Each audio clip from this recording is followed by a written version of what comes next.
तो हम लोग यहाँ पर थे पॉजिटिव एंड नेगेटिव लिबर्टी। तो लिबर्टी का मतलब क्या होता है, तो पॉजिटिव और नेगेटिव। देखो ये जो एनसीईआरटी है ना, ये इस सिलेबस वाली एनसीईआरटी नहीं है 11th क्लास की, बता दूं मैं आप लोगों को। ये सिर्फ और सिर्फ पॉलिटी की अंडरस्टैंडिंग करने के लिए यूपीएससी से रिलेटेड बुक है।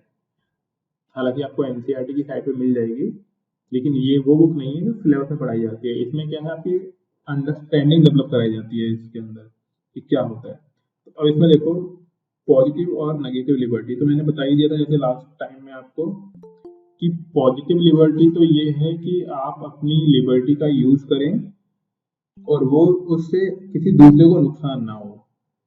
नेगेटिव लिबर्टी क्या है कि आप वो करें जो आप करना चाहते हैं और आपको फर्क नहीं पड़ता कि दूसरे के साथ क्या हो रहा है, यानी दूसरे के साथ अच्छा हुआ या बुरा हुआ। तो यहाँ पे लिखा हुआ है negative liberty seeks to define and defend an area in which the individual would be inviolable, in which he or she could do be or become whatever she or he wished to do। इसका मतलब क्या होता है, वो इंसान जो चाहे वो करे, और जहां पर भी आ गया ना जो चाहे वो करे, तो वो क्या माना जाएगा, नेगेटिव लिबर्टी मानी जाएगी। नेगेटिव क्यों, क्योंकि अगर आप जो चाहो वो करो, मान लो आपका मन कर रहा है बीच रोड पे बेड बिछा के सोना है, तो डेफिनेटली गलत है।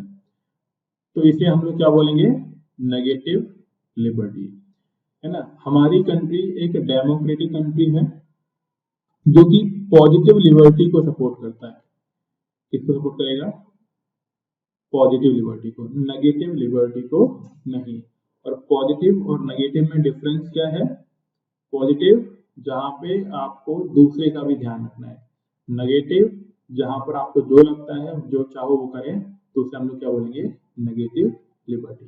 अब इसको हम पूरा नहीं पढ़ेंगे, जैसे आपको ऊपर दिख ही रहा होगा, आज हम लोग 3 चैप्टर कंप्लीट करेंगे। तो मैं आपको बस बेसिक बेसिक समझाते हुए चलता हूँ, आप लोग उसको पढ़ते हुए चलिएगा, तो समझते हुए चलिएगा, एंड देन रीडिंग कर लेना एक बार, आपको समझ में आ जाएगा। अगला देखिए,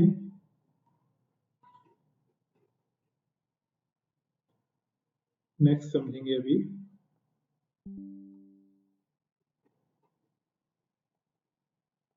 कि ये है क्या। लिबर्टी की हमने बात कर ही ली है। अरे यार एक सेकंड, क्या ही खुल गया। हाँ सपना कुछ पूछ रहे हो,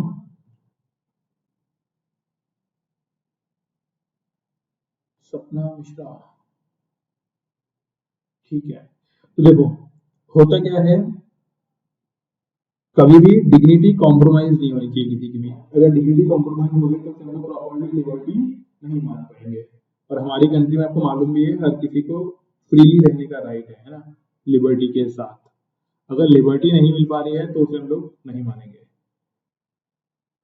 फिर पॉजिटिव लिबर्टी के बारे में कहाँ लिखा हुआ है, यहाँ पे लिखा हुआ है positive liberty are concerned with explaining the idea of freedom, they are in response to the answer who governs me. कहने का मतलब यही है कि दूसरे को दिक्कत नहीं होनी चाहिए। कौन कौन से लोगों ने बताया इसके बारे में, तो आपको ध्यान रखना है Mahatma Gandhi ji, Karl Marx, Rousseau, Hegel, ये अरविंदो घोष, ये कुछ नेम है। 2-3 नाम भी अगर आपको याद रहेंगे तो सफिशियंट है ना, ज्यादा जरूरी नहीं कि सारे के सारे नाम आपको याद रखने हैं। बस फिर इसके लिए समझाना चाह रहा है। अब लिबर्टी में क्या चाहिए इंडिविजुअल पर्सन को, उसे कुछ अपॉर्चुनिटीज चाहिए, मौके चाहिए और एजुकेशन। ध्यान रखिएगा जो अभी न्यू ज्वाइन करे हैं उनको बता दूं, ये 11th क्लास की एनसीईआरटी है। सिर्फ फाउंडेशन के पॉइंट ऑफ व्यू से हम इसको पढ़ रहे हैं। हम लोग अगले 4 क्लासेस के अंदर ये एनसीईआरटी खत्म कर देंगे 11th की, एंड स्टार्ट कर देंगे 12th की। उसके बाद हम जो पढ़ रहे होंगे वो हमारा प्योर यूपीएससी का सिलेबस होगा। और जो हिंदी मीडियम वाले हैं उनको बता दूं, हिंदी मीडियम की क्लासेस हिंदी मीडियम में चलेंगी प्रॉपरली, वो 3 नवंबर से स्टार्ट करेंगे, है ना, वहां पे उस टाइम से स्टार्ट हो रही होंगी। टाइमिंग मतलब सर अभी हाँ जी, मतलब अभी स्टार्ट नहीं होगा। ये इंग्लिश मीडियम वाली क्लासेस हैं जहाँ पे इंग्लिश मीडियम में लिखा होगा, एंड में समझा रहा हूँ उसको हिंदी में, पर इंग्लिश में थोड़ा होगा, लेकिन प्रॉपर जहाँ पे वालों का भी स्टार्ट नहीं होगा अभी नहीं, 3 तारीख से 3 नवंबर से स्टार्ट करेंगे सर। हम। आपकी आवाज नहीं आ रही सर। हाँ, मेरी वॉइस नहीं आ रही है। अब आ रही सर, क्लियर आ रही है आपकी आ आवाज। रही है? मैं ये बोल रहा हूँ कि जो हिंदी मीडियम में प्रॉपर बैच स्टार्ट होगा ना, वो 3 नवंबर से स्टार्ट होगा। ये इंग्लिश तो सर मीडियम का। उसका भी उसका हाँ जी। तो सर उसका भी लिंक इसी ग्रुप पे आएगा? वो देख लेंगे, इसी ग्रुप पर भी डाल सकते हैं अगर ज़्यादा बच्चे हो गए तो, और अगर उनकी रिक्वायरमेंट हुई तो अलग ग्रुप बना देंगे उनके लिए। ग्रुप की कोई चिंता मत करो, लेकिन लिंक आपको मिल जाएगा अगर आप ग्रुप पर जुड़े रहेंगे। इसी ग्रुप पर भी लिंक डाल देंगे, तब लिख दिया करेंगे हिंदी मीडियम का लिंक है ये, उस तरीके से। तो सर उसमें क्लासेस कैसे चलेंगी? जैसे कि मान लीजिए पहले एनसीईआरटी उसमें चलेंगी कि फिर स्टैंडर्ड बुक्स की जो नहीं, क्लासेस तो वही चलेंगी? उसमें हम मान के चल रहे हैं कि एनसीईआरटी आप पढ़ लेंगे, नहीं तो हमारे यूट्यूब चैनल पे एनसीईआरटी पढ़ी है रिमेनिंग डाल दी जाएंगी इंग्लिश मीडियम वाली। जी एनसीईआरटी बेसिकली 10th क्लास के बच्चों के लिए होती है, तो जो ग्रेजुएट हो चुका है वो डेफिनेटली समझ जाएगा उस एनसीईआरटी को। तो एनसीईआरटी जी नहीं जी पढ़ाएंगे, डायरेक्टली यूपीएससी का सिलेबस स्टार्ट करेंगे हिंदी मीडियम में। ठीक है, जी क्योंकि जी हिंदी मीडियम में एनसीईआरटी सोचो जो 10वीं क्लास के बच्चे को पढ़ाया जा रहा है वो ग्रेजुएट वाला समझ ही सकता है, क्योंकि हिंदी में ही लिखा हुआ है, हिंदी मोस्टली बचपन से पढ़ते हुए आ रहे हैं, तो इतनी दिक्कत नहीं है। इंग्लिश में पढ़ा देते हैं क्योंकि इंग्लिश में कुछ टर्म्स होती हैं जो लोगों को नहीं मालूम होती है। हिंदी में हाँ एनसीईआरटी सर। नहीं पढ़ाएंगे, हिंदी में डायरेक्टली और सिलेबस सर स्टार्ट जैसे करेंगे। जी। सर जैसे आपने बोला कि जो सिलेबस है, सिलेबस अपन 3 नवंबर से स्टार्ट करेंगे, हाँ। तो सर उसमें से प्लस तो भाई ऑप्शनल भी है, तो ऑप्शनल की क्या करेंगे अपन? हाँ, ऑप्शनल डील नहीं करेंगे। ऑप्शनल देखो हर किसी का अलग अलग हो सकता है ना? इतनी क्राउड नहीं है कि अपन ऐसे ऑप्शनल वाइज बना पाए। हाँ, लेकिन अगर किसी का ज्योग्राफी ऑप्शनल है तो उसको डील कर सकते हैं। ज्योग्राफी के अलावा और कोई ऑप्शनल है तो उसके लिए हमारे पास नहीं है। हम यहाँ पे ऑप्शनल के अलावा बाकी सब कुछ तैयार करवाएंगे, ऑप्शनल नहीं कराएंगे, है ना? क्योंकि ऑप्शनल सर में। आप सर आप नहीं सर, आप तो बता सकते हैं ना कि भाई हम कहाँ से इसको प्रिपेयर करें, कि कहाँ से उसको हाँ, जैसे कि मेरा पीएसआई आ रहा है, तो अपन उसको कहाँ से देखें, कहाँ से इसकी तैयारी वो करें बता प्रॉपरली? देंगे, बिल्कुल वो बता देंगे आपको ऑप्शनल के लिए। लेकिन उससे पहले मेरा ये कंसर्न है कि आप ऑप्शनल तो तैयार करें ही करें, लेकिन पहले असली फोकस जीएस पर बना ले कंट्रोल, क्योंकि जीएस अगर हमारा स्ट्रांग हो जाएगा तो प्रीलिम्स में हेल्प आएगी, मेंस में हेल्प आएगी, और प्रीलिम्स काम मतलब जब क्लियर हो जाएगा तब हमारा मेंस का नंबर आ रहा होगा, तब वहाँ पे ऑप्शनल काम आएगा। ऑप्शनल आप धीमे धीमे पढ़ते रहिए एक आध जी स्टैंडर्ड सर। बुक के साथ, लेकिन ऑप्शनल की वैल्यू तभी है जब हमारा प्रीलिम्स निकल जाएगा। जैसे मैं बता ही रहा हूँ, आज ही मार्क्स आए हैं काफी लोग, मतलब काफी क्या सभी के मार्क्स आ जाए हैं प्रीलिम्स के। कई लोगों के फोन आए मेरे पास, नंबर आ रहे हैं 35, 36, 38। तो सीरियस नहीं होते हैं वो लोग। एक तो मैं आपको नाम नहीं बताऊंगा, हमारे हैं जुड़े हुए थे काफी टाइम तक, वो बोलते हैं मेरे को मेंस की तैयारी करनी है, मेंस की। वो मेंस की आंसर राइटिंग कर रहे थे, है ना? उनके प्रीलिम्स में नंबर आए हैं, प्रीलिम्स के जीएस के अंदर 44 नंबर। सोचो ऐसे जी सर। मेंस का क्या मतलब है? ऐसे ऑप्शन का मतलब नहीं है जब तक कि अपन प्रीलिम्स क्रॉस ना कर पाए, है ना? तो नो डाउट। सर आपकी क्लासेस कोई चार्ज भी है क्या, कि आप नहीं फ्री नहीं, पे है? फ्री है, इसमें कोई चार्जेस नहीं है।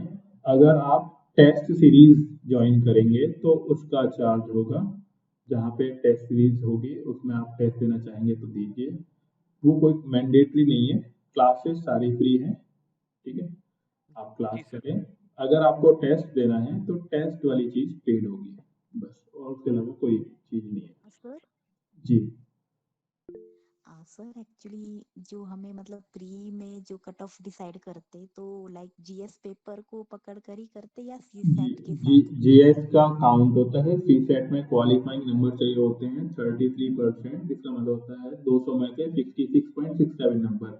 मोटा मोटा बताऊं तो 67 नंबर चाहिए होते हैं 200 में से, सेकंड पेपर सी सेट के अंदर। और जीएस में आपको लगभग लगभग आप टारगेट लेके चलिए 115 का, मतलब ये वो नंबर है सेफ, बिल्कुल सेफ, 100% सेफ।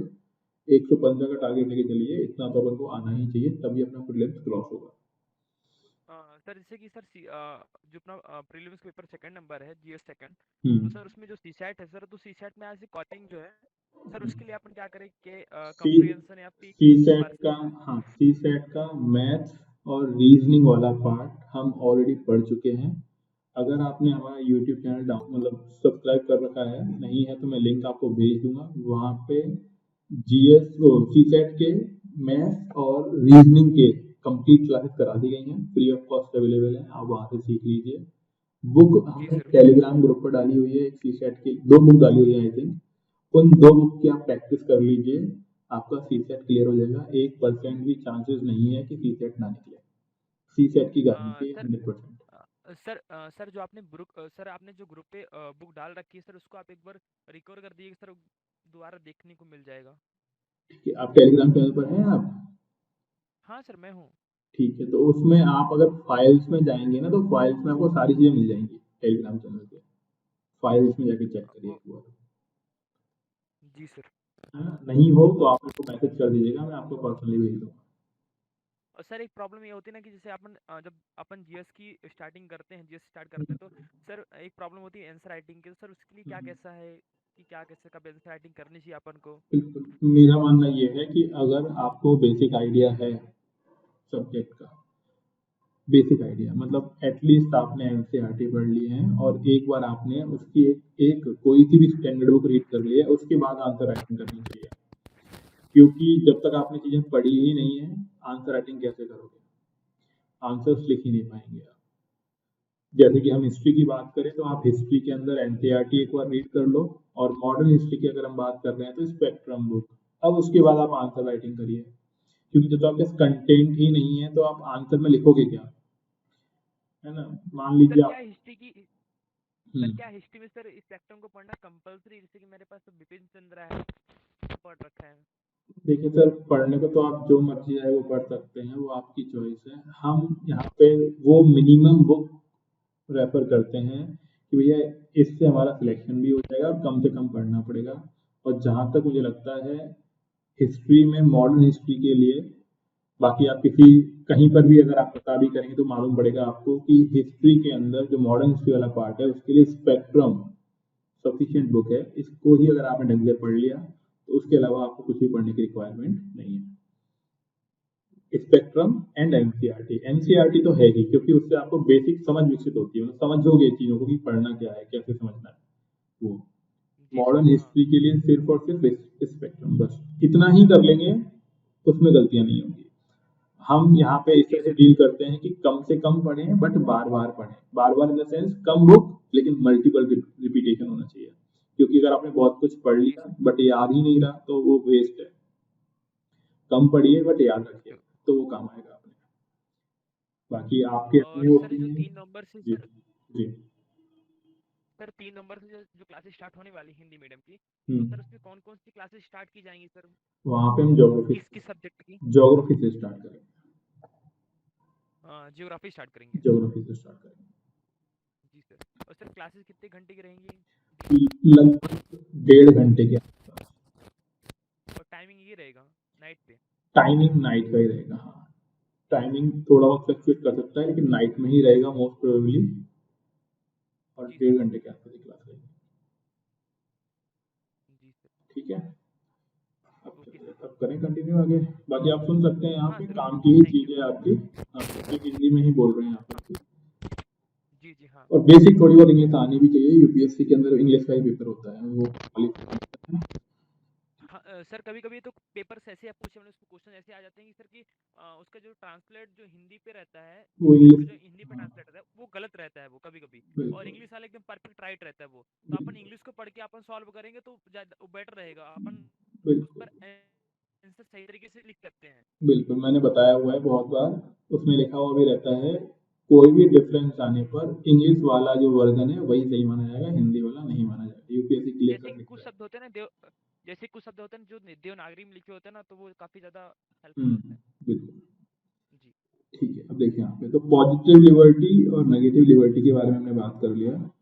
तो यहाँ पे दिया हुआ है, positive liberty recognise that one can be free only in society not outside it, and hence tries to make that society such that it enables the development of the individual, whereas negative liberty is only concerned with the inviolable area of non-interference, not with the condition in society। कहने का मतलब क्या है? Negative liberty का मतलब ये है कि खुद के ऊपर कोई रोक टोक ना हो, सोसाइटी में क्या इम्पेक्ट पड़ता है फर्क नहीं पड़ता, तो उससे हम बोलते हैं नेगेटिव लिबर्टी। पॉजिटिव लिबर्टी का मतलब ये है कि हम सोसाइटी के बारे में भी सोचें और खुद के बारे में भी सोचें। तो एग्जांपल मैंने दे ही दिया, जैसे रात पिछली बार दिया था कि रात के 12 बजे आपको फ्रीडम की लिबर्टी है, किसी घर में घुस जाओगे तो ये नेगेटिव लिबर्टी मानी जाएगी, डेफिनेटली आपके ऊपर पुलिस केस हो सकता है। बट अगर आप एक फिक्स टाइम में जहाँ पर घूमने जा सकता है जा सकते हो, वहां पर जा रहे हो, तो वो आपके लिए होगी पॉजिटिव लिबर्टी। ठीक है, तो बस इतना आपको इसमें ध्यान रखना है, बाकी रिमेनिंग आप अपने मन के हिसाब से पढ़ सकते हैं। अगला है फ्रीडम ऑफ एक्सप्रेशन। अगेन वही है कि आप एक लिमिट में, ठीक है, लिमिट इन द सेंस जो लीगल चीजें हैं उसमें अपने एक्सप्रेशंस को, मतलब अपनी चीजों को एक्सप्रेस कर सकते हैं। अगर उसके बियॉन्ड आप उसको एक्सप्रेस करेंगे तो वो डेफिनेटली खराब है। जैसे माता का जगराता है, आपने देखा ही होगा, भजन का कीर्तन करते हैं लोग, तो 10 बजे तक सिटीज के अंदर आपने देखा होगा मोस्टली कि स्पीकर्स वगैरह अलाउ नहीं होते हैं, लाउड स्पीकर वगैरह नहीं चला सकते आप, लेकिन कब तक परमिशन है?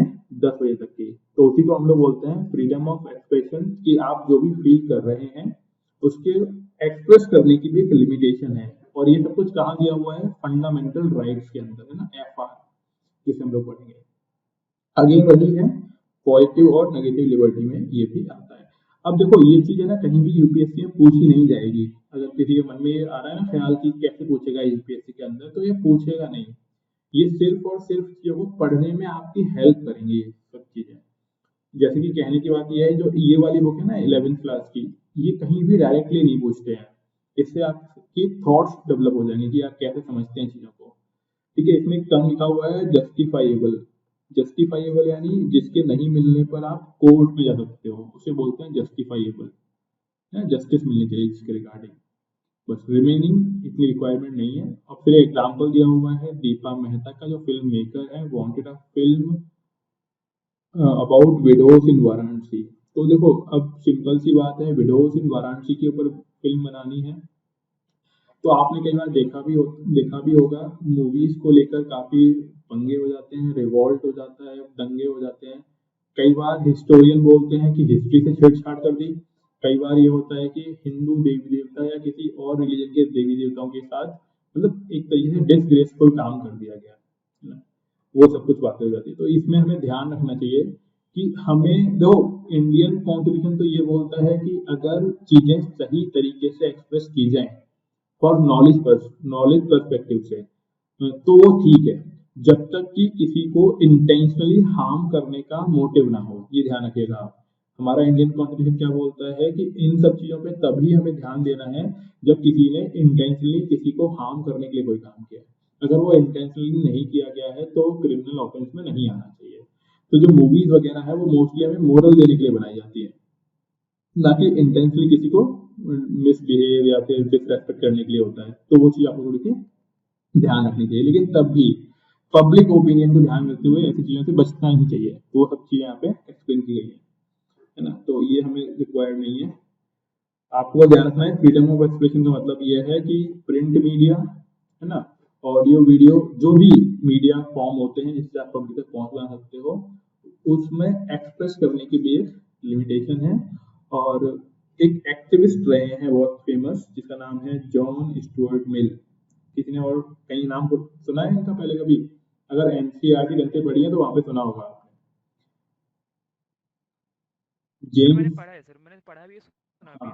हाँ वेरी गुड, ठीक है। ये पॉलिटिकल थिंकर हैं 19th सेंचुरी में ब्रिटेन के अंदर। इन्होंने काफी कुछ बताया कि भैया लिबर्टी किस तरीके से मिलनी चाहिए, कौन कौन से कारण हैं, लिबर्टी की लिमिटेशन कितनी होनी चाहिए, वो सब चीजें।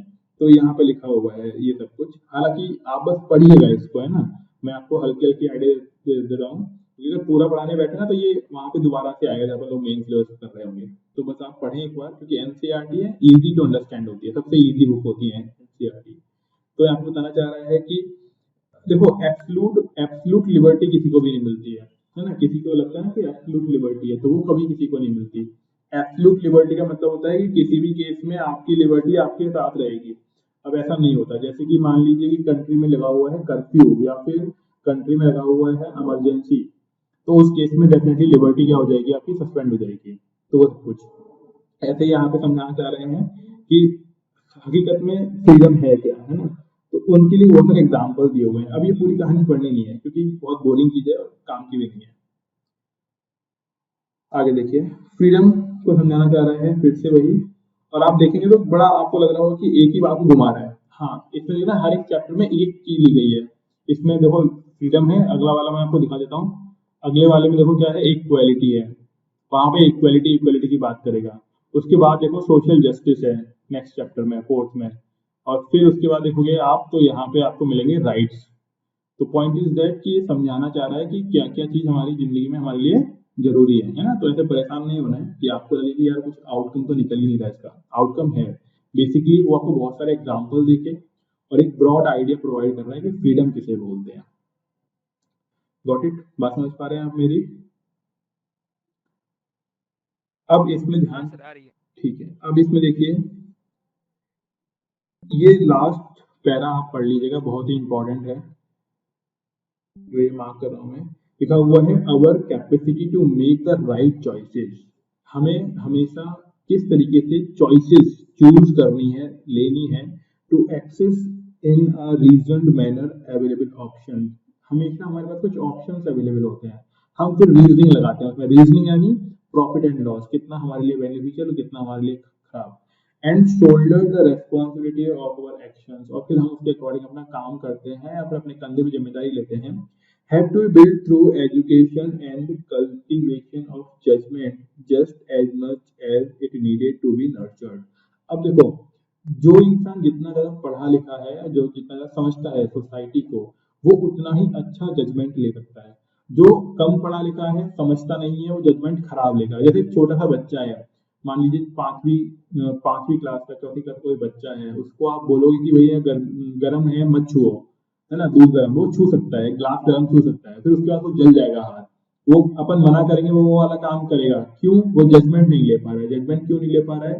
क्योंकि ना तो उसके पास एजुकेशन है और ना ही उनके बारे में उसकी पुरानी कुछ एक्सपीरियंस रहे हैं, इसलिए वो जजमेंट क्या ले सकता है? गलत। और अगर आपको जजमेंट सही लेने हैं तो हमें कौन सी दूसरी हमें हमारे पास होनी चाहिए?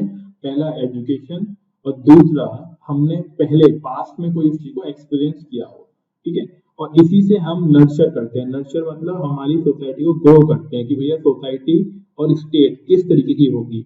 इसीलिए आपने देखा होगा जहां पर मोस्टली पॉपुलेशन पढ़ी लिखी होती है वहां पे क्राइम कम होते हैं।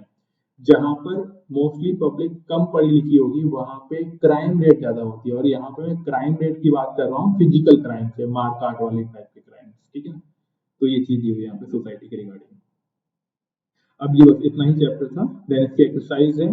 हाँ, और सबसे पहली बात, अगर आपको आंसर राइटिंग करनी ही है तो 11th क्लास से एनसीईआरटी उठा लीजिए और सबसे पहले तो इनके क्वेश्चंस के आंसर ही राइटिंग करिए।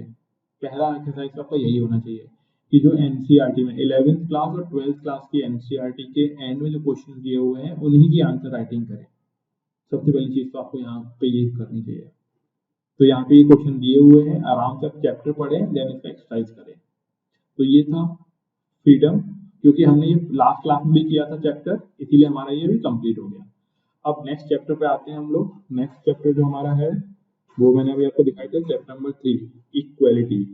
कौन सी क्लास की एनसीईआरटी है? 11th क्लास की है और ये न्यू एडिशन है। तो आपको दिख ही रहा होगा, यहाँ पे नीचे लिखा हुआ है 2022 और 23, बिल्कुल लेटेस्ट एडिशन है ये वाला। एनसीईआरटी आप लेटेस्ट ही पढ़िए, उनसे आपका काम चल जाएगा। ओल्ड एनसीईआरटी की रिक्वायरमेंट कुछ पर्टिकुलर सेक्शंस के लिए ही होती है, ऐसा बिल्कुल भी नहीं है कि सारी एनसीईआरटी आपको ओल्ड पढ़नी है, ठीक है। तो ये हमारा चैप्टर है, चैप्टर नंबर 3, इक्वेलिटी। इक्वेलिटी का मतलब होता है सभी लोग बराबर हैं इन रेस्पेक्ट ऑफ, कि चाहे वो किसी भी कम्युनिटी से बिलोंग करता हो, रिच है पुअर है, ठीक है, हाई सोसाइटी का इंसान है लोअर सोसाइटी का इंसान है, हाई कास्ट है लोअर कास्ट है, वो मैटर नहीं करते, क्योंकि हमारी कंट्री के अंदर जो कॉन्स्टिट्यूशन है वो हर किसी को इक्वल मानता है। अब कौन सी चीजें हैं जो ये बताती हैं कि हर कोई इंसान इक्वल है? तो पहली चीज कि सभी लोगों के पास इक्वल फंडामेंटल राइट्स हैं, ठीक है, फंडामेंटल ड्यूटी सभी के लिए सेम है। इसके अलावा हर किसी के पास वोटर आईडी कार्ड है, हर किसी को वोट देने का राइट है, वन पर्सन के लिए वन ही वोट है, एंड एक यूनिफॉर्म जस्टिस सिस्टम है हमारी कंट्री में। ये सारी चीजें मिलकर ये दिखाती हैं कि सभी लोग इक्वल हैं और बिटवीन द पीपल इक्वलिटी को मेंटेन किया गया है। यहाँ पे किसी भी के भी पास नाम के साथ कोई एरिस्टोक्रेटिक टाइटल्स आपको नहीं मिलेंगे। एरिस्टोक्रेटिक टाइटल्स का मतलब होता है राजा महाराजा राय, ये इस तरीके के टाइटल आप किसी के नाम के आगे नहीं देखेंगे। तो ये चीज हमें क्या दिखाती है कि सभी लोग क्या है? इक्वल हैं। तो आई होप सर हाँ जी बोलिए। सर इनको सर इनको अपन सर इनको ये बोल सकते हैं ना, जैसे कि पहले उपाधि दी थी ना कि लॉर्ड की हो गई, माउंट बेटन हो गया ना, तो इस तरह में भारत के मतलब कि संविधान के तहत ये नहीं है, इसमें इसका उल्लंघन किया जाएगा जो कोई भी उसमें नाम के आगे ये लगाता है तो। बिल्कुल, ये कोई भी टाइटल आप यूज नहीं कर सकते। जैसे कि लॉर्ड वगैरह लगता था ब्रिटेन में, इंडिया में जो टाइटल लगाए जाते हैं वो होते हैं महाराजा, राजा, राय, बहादुर, इस तरीके के नाम के आगे टाइटल होते हैं, तो वो जी सर। लीगल नहीं है। सर जैसे ब्रिटेन में वहाँ की जो व्यवस्था है वो राजतंत्र है वहाँ पर, हम्म इसलिए वहाँ पर लोग लगाते हैं। बिल्कुल। अब देखिए हम स्टार्ट करते हैं, why does equality matters, equality क्यों मैटर करती है? तो देखो बहुत सिंपल सी बात है, इक्वलिटी तो मैटर करती ही है। क्यों मैटर करती है? सपोज करो एक ही क्लास में 10 तरह के बच्चे बैठे हुए हैं, पढ़ाई कर रहे हैं, कुछ लोगों को 90% नंबर मिलते हैं और कुछ लोगों को 80%। अब 80% वालों को अगर सुपीरियर मान लिया जाए 90 वालों से, बिकॉज ऑफ वो किसी पर्टिकुलर कास्ट से बिलोंग करते हैं या फिर पर्टिकुलर जेंडर के हैं, या फिर वो ज़्यादा गोरे हैं या फिर ज़्यादा काले हैं, मतलब जिसे हम बोलते हैं कलर, है ना, कलर के बेसिस पर, जेंडर के बेसिस पर, रेस के बेसिस पर अगर हम डिस्क्रिमिनेशन करते हैं तो डेफिनेटली वहाँ पे इक्वलिटी नहीं होगी, और इक्वलिटी नहीं होगी तो सोसाइटी में कॉन्फ्लिक्ट होगा, और कॉन्फ्लिक्ट होगा तो आप जानते ही हो, कॉन्फ्लिक्ट में प्रॉपर्टी का लॉस हो सकता है, लाइफ का लॉस हो सकता है, एंड अगर ये कॉन्फ्लिक्ट वजह बढ़ जाएंगे तो कंट्री का डिवीजन भी पॉसिबल है। तो इक्वलिटी मैटर तो करती है। अब देखिए हम सभी लोग जानते हैं कि हमारा भरोसा गॉड में होता है, भगवान में होता है, और हम अलग अलग रिलीजन को फॉलो कर रहे होते हैं। रिलीजियस बिलीफ हमारे डिफरेंट डिफरेंट हो सकते हैं, एंड हमारे जो वे ऑफ एक्सप्रेशन हैं रिगार्डिंग गॉड वो भी डिफरेंट डिफरेंट हो सकते हैं। अब ये बोलना चाह रहे हैं तब भी human being have an equal worth regardless of their colour, gender, race and nationality, यानी सभी लोगों को इक्वल माना जाएगा ऑन विच ग्राउंड्स, तो ग्राउंड्स यहाँ पे दिए हुए हैं colour, gender, race and nationality. इसे हम लोग एफआर में भी पढ़ेंगे, वहां पर भी हम लोग समझेंगे कि कौन कौन से बेसिस पर हमें इक्वलिटी मिलती है, और कुछ ग्राउंड पर इक्वलिटी को मतलब वॉयलेट भी किया जाता है, कुछ लोगों को स्पेशल प्रिविलेज मिलते हैं, बट वो स्पेशल केसेस हैं और अलग ग्राउंड पर दिए जा रहे हैं, जैसे बच्चों को, ठीक है, प्रेग्नेंट वुमेन को, ओल्ड पीपल को, तो वो अलग ग्राउंड्स हैं, ठीक है। तो हमारी कंट्री में क्या है, कोई भी किसी को भी स्पेशल प्रिविलेज नहीं मिलेगा, और सभी लोग यूनिवर्सल हैं, मतलब यूनिवर्सल राइट सभी को मिले हुए हैं, किसी के भी साथ कोई डिस्क्रिमिनेशन नहीं किया गया है, और हमारी कंट्री में किसी भी तरीके की सोशल इनइक्वालिटी ऑफ रैंक नहीं है, प्रिविलेजेस नहीं मिलेंगे यहाँ पे लोगों को, है ना, सभी को लिबर्टी, इक्वलिटी एंड फ्रेटर्निटी ये सब कुछ दिया गया है। फ्रेटर्निटी का मतलब क्या होता है, कितने लोग जानते हैं? यस, फ्रेटर्निटी, ब्रदरहुड, ब्रदरहुड, भाईचारा आपस में, तो ब्रदरहुड यहाँ पे मेंटेन किया गया है, किसी के भी साथ कोई डिस्क्रिमिनेशन ऐसा नहीं होगा, ये बहुत जरूरी है। आप ध्यान रखिएगा, अगर आप एक ही ऑफिस में काम करते हैं, चाहे मैं आपको एक बहुत छोटा सा एग्जांपल देता हूँ जो हमारे ऑफिस में अक्सर हमें देखने को मिलता है, मतलब आप जो लोग जॉब करते होंगे वो समझते होंगे इस चीज को, जैसे दिवाली आने वाली है, ठीक है, कुछ होते हैं नॉर्मल, जैसे मैं अपना बता दूं, कुछ सीनियर लेक्चरर होते हैं, कुछ जूनियर लेक्चरर होते हैं, कुछ एचओडीज होते हैं, देन कुछ ओनर्स होते हैं।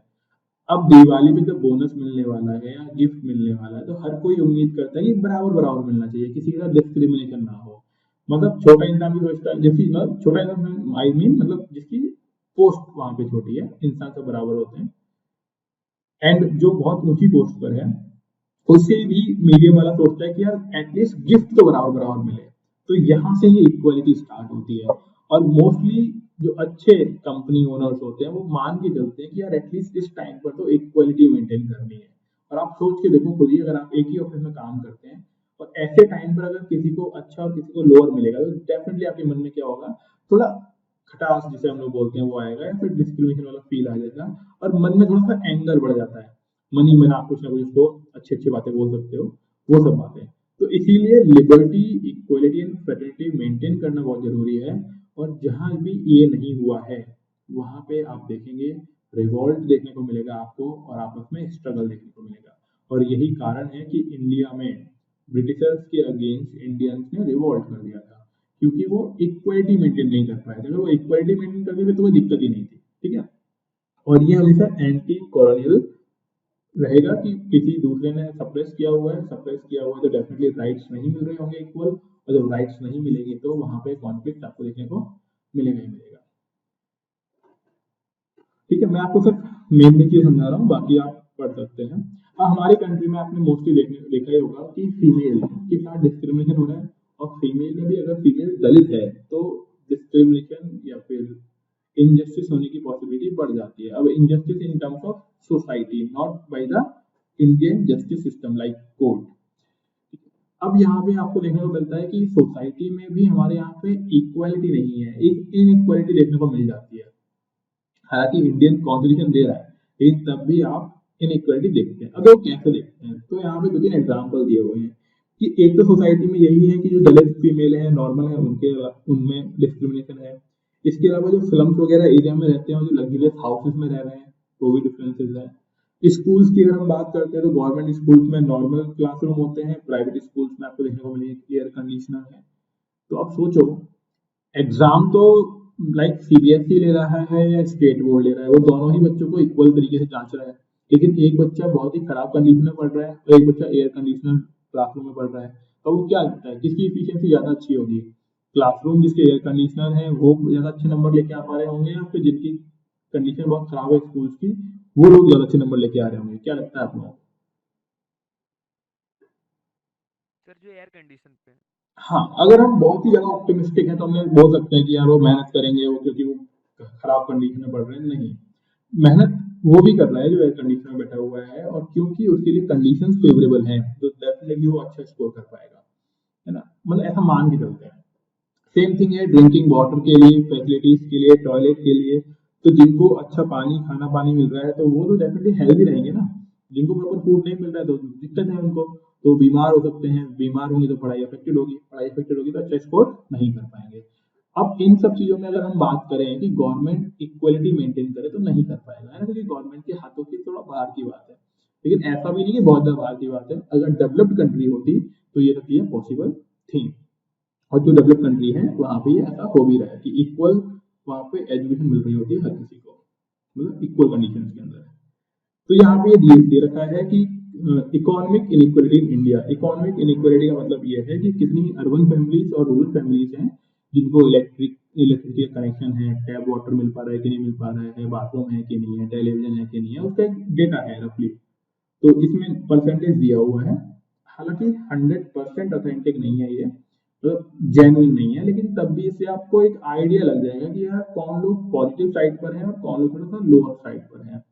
तो जैसे कि इलेक्ट्रिसिटी कनेक्शन की अगर हम बात करते हैं तो 93% अर्बन एरिया में आपको इलेक्ट्रिसिटी मिलेगी, जबकि रूरल यानी गांव, ध्यान रखिएगा, गांव वाले एरिया में 55% पेनिट्रेशन ऑफ इलेक्ट्रिसिटी ही है। देन टैप वाटर की बात करें तो 71% urban areas and 35% rural areas. तो आपको डिफरेंस साफ साफ नजर आ रहा होगा, लगभग हाफ का अंतर, डबल का अंतर है। 55 93, 35 71, 45 87, 33 77। तो लग रहा है ना आपको, लगभग डबल का वैसा हो रहा है। तो डेफिनेटली जो रूरल फैमिलीज हैं, रूरल एरिया में जो लोग रहते हैं वो उतना ग्रो नहीं कर पाएंगे। इसी को हम लोग बोलते हैं कि इक्वलिटी नहीं है। अब इसमें आप बहुत सारे एग्जांपल्स ऐसे देखेंगे जहां पे वो समझाएगा कि इक्वलिटी कैसे हो रखी है, और जैसे जैसे इक्वलिटी बढ़ेगी वैसे वैसे सोसाइटी प्रोग्रेस करेगी, और जैसे जैसे सोसाइटी प्रोग्रेस करेगी वैसे वैसे प्रॉस्पेरिटी बढ़ेगी। प्रॉस्पेरिटी माने धन धान संपत्ति, और जितनी ज्यादा प्रॉस्पेरिटी बढ़ेगी उतनी ही कंडीशन बेटर होगी सोसाइटी की, और वो जीडीपी या फिर कंट्री के ग्रोथ में पार्टिसिपेट कर सकते हैं। ये आपको ध्यान रखना है। अब आगे हम बात करते हैं कि ऐसा हो क्यों नहीं पा रहा है ना। तो 2-3 कारण है। एक तो पॉलिटिक्स थोड़ा ढंग से काम नहीं कर रही, और दूसरा कंट्री के अंदर हमें प्रमोट करना है। To promote equality should be always treated all person exactly same. हम लोगों को क्या लगता है कि कुछ लोग सुपीरियर हैं, कुछ लोग कम, मतलब ऐसा लगता है, बस है नहीं, और लेकिन उसके अकॉर्डिंग ही बिहेव किया जाता है सोसाइटी के अंदर। तो इससे हमें थोड़ा ध्यान रखना है। नेक्स्ट है व्हाट इज इक्वलिटी। इक्वलिटी क्या है?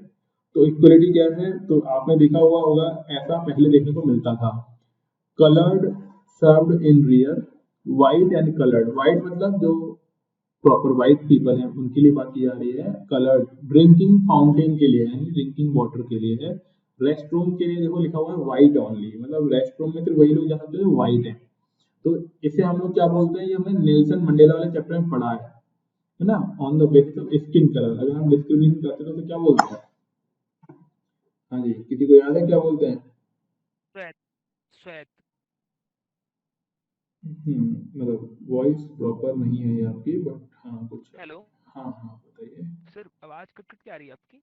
हाँ मेरी भी कट के आ रही है और आपको मेरी कट के आ रही है। तो मुझे लग रहा है कि मेरी आवाज कितने लोगों को कटते हुए लग रही है? सर आवाज कट कट के आ रही है आपकी। ओके देखो मेरा तो ऑडियो क्लियर है, आपका नेटवर्क थोड़ा डाउन लगता है ना, क्योंकि अगर आपका नेटवर्क डाउन होगा तो इसीलिए मेरी आवाज आपको कटी हुई लग रही है और आपको मेरी, मतलब दोनों को एक दूसरे की। लेकिन अगर सर अब सर क्लियर आ रही, अब आ रही क्लियर। ठीक है, बाकी अगर मेरी तरफ से दिक्कत हो गया सभी को दिक्कत फील होगी फिर, क्योंकि मेरी अगर यहाँ पे नेटवर्क डाउन तो जितना भी यहाँ पे ब्रॉडकास्ट हो रहा है वो सभी को डिफरेंसेस दिखाई पड़ेंगे, है ना। तो आई थिंक मेरी यहाँ से दिक्कत नहीं होगी जहाँ तक मुझे लग रहा है, बाकी हो भी सकता है क्योंकि नेटवर्क की चीजें हैं। हाँ, उसे बोलते हैं apartheid system, racial discrimination on the basis of skin colour, जिसे बोलते हैं रंग भेद की नीति, या फिर कुछ और भी नाम इसके हम लोग ले सकते हैं हिंदी या इंग्लिश के अंदर। तो ये हमने कहाँ पढ़ा था? हाँ, नस्ल भेद, बिल्कुल, नस्ल भेद हो गया, रंग भेद हो गया, ये सब कुछ। तो ये अनएक्सेप्टेबल है आज के। हाँ जी बोलिए। सर नस्ल और रंग एक ही होता ना? नहीं, बेसिकली नस्ल और रंग अलग चीज होती है, लेकिन हम मान सकते हैं, ठीक है, नस्ल और रंग अलग चीज। क्योंकि मैंने एक बार यूट्यूब पे मैंने क्लासेस ज्वाइन किया था तो सर उसमें एक ही बताया गया था, क्योंकि नस्ल और रंग एक ही चीज है।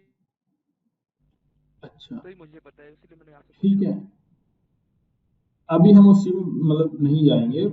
यूट्यूब पे जरूरी नहीं है, मतलब कहीं भी जरूरी नहीं है कि जो बताया जाए वो सही ही हो, बट ठीक है आप एक मान वो अलग अलग मान लीजिए, एक मान लीजिए जो भी आप मान रहे हैं, एक मान रहे हैं एक मान लीजिए, कोई दिक्कत नहीं, ठीक है। देखिए अब जी सर, ओके। अगर देखो एक ही होता ना तो बता दूं मैं आपको, तो यहाँ पे देखो लिखा हुआ है human being on grounds of race and colour, race यानी नस्ल और कलर, एंड नहीं लगाते, फिर यहाँ पे क्या लगाते हैं? ओ आर, और मतलब रेस और कलर एक ही बात है। यहाँ पे क्या लिखा हुआ है? इंग्लिश में लिखा हुआ है रेस एंड कलर, इसका मतलब दो अलग अलग चीजें हैं, ठीक है। मैं इस विषय से बता रहा हूँ आपको, बाकी आप अपना जो माने वो मान सकते हैं, मैं इस विषय से बोल रहा हूँ कि अलग चीजें होती है दोनों, ठीक है। एंड नहीं लगाते, फिर वो इंग्लिश वाला ओ आर लगाते हैं, और यस सर, यार अलग है बिल्कुल ही। हाँ हाँ, नहीं नहीं मेरे को भी मालूम है, लेकिन हो सकता है ना कभी कभी कुछ लोग ऐसे जल्दी से नहीं मानते ना, तो मैं बता रहा हूँ, कोई दिक्कत नहीं, आप एक मानते हैं ठीक है, बट ये अलग होते हैं।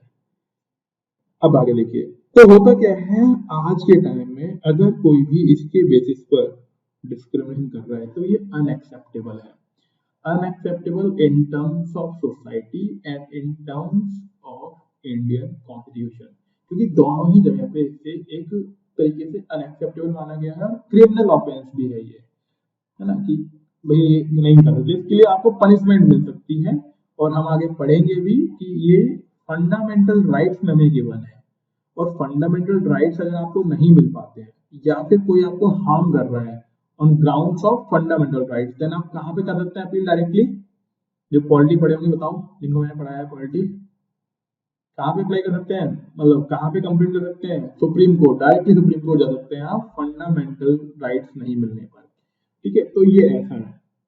अगला है however treating people with equal respect need not mean always treating them in an identical way, और ये भी ध्यान रखना कि ऐसा भी नहीं है कि हम इक्वली ट्रीट कर रहे हैं तो बिल्कुल एक जैसा ट्रीट करना है। इसका बहुत सिंपल सा मीनिंग होता है कि हमें लोगों को ऐसे ट्रीट करना है कि उनको बुरा ना लगे, या फिर अगर मान लीजिए कि कोई भी चीज है, सामने वाले को अगर हार्म फील हो रहा है, बुरा फील हो रहा है, तो देन इट मीन्स वो इक्वल नहीं है। अगर सामने वाला उसको इजीली मतलब एक्सेप्ट कर पा रहा है तो वो क्या है? इक्वल है, तो ठीक है, कोई दिक्कत नहीं है ना। तो हमें क्या ध्यान रखना है कि जो ट्रीटमेंट हो रहा है वो सिमिलर टर्म्स में मिले, मिसबिहेव ना हो जाए किसी के साथ, बस बुरा ना लगे उसको, बुरा लग रहा है तो देन वो खराब चीज है। आगे देखिए, अब जो इनइक्वालिटीज है वो अनजस्टिस है, अनजस्ट है, सही नहीं माना जाता है उसको, अगर कोई भी इनइक्वालिटी के साथ बिहेव कर रहा है तो खराब माना जाएगा। अगला है इक्वलिटी ऑफ अपॉर्चुनिटीज। अपॉर्चुनिटीज मतलब जॉब निकली हुई है, किसी और जगह पर है, सेफ हाउसिंग, सेफ वाटर, वो सब कुछ क्या होता है, अवसर, कि भाई सभी को अवसर मिल रहे हैं कि नहीं मिल रहे हैं। अब टैलेंट है कि नहीं है वो अलग चीज है। तो पहली चीज तो ये होती है कि देखो, the same rights and opportunities to develop their skills and talent and to pursue their goals and ambitions. अगर सभी को इक्वल राइट मिल जाए, मौके मिल जाए, तो सभी जिनके पास स्किल्स है और टैलेंट है वो आगे गोल अचीव कर सकते हैं, अपने अपने एम्बिशन अचीव कर सकते हैं। ठीक है, इसका मतलब ये है कि भाई हमारी जो चॉइसेस है, प्रेफरेंसेस है ना, वो तभी पूरे होते हैं जब हमको इक्वल माहौल मिले। अगर इक्वल माहौल नहीं मिल पाएगा या फिर सभी बेसिक चीजें नहीं मिल पाएंगी तो हम वो मौका ले ही नहीं पाएंगे। सपोज करो बहुत टैलेंट है, स्किल्स है, और वो बीमार रहता है और वहाँ पे हेल्थ के लिए हॉस्पिटल्स नहीं है, तो क्या वो अपने एम्बिशंस और अपने गोल्स को अचीव कर पाएगा? कोई इंसान भले ही कितना ही टैलेंटेड बना रहा है बेचारे को, नहीं सर।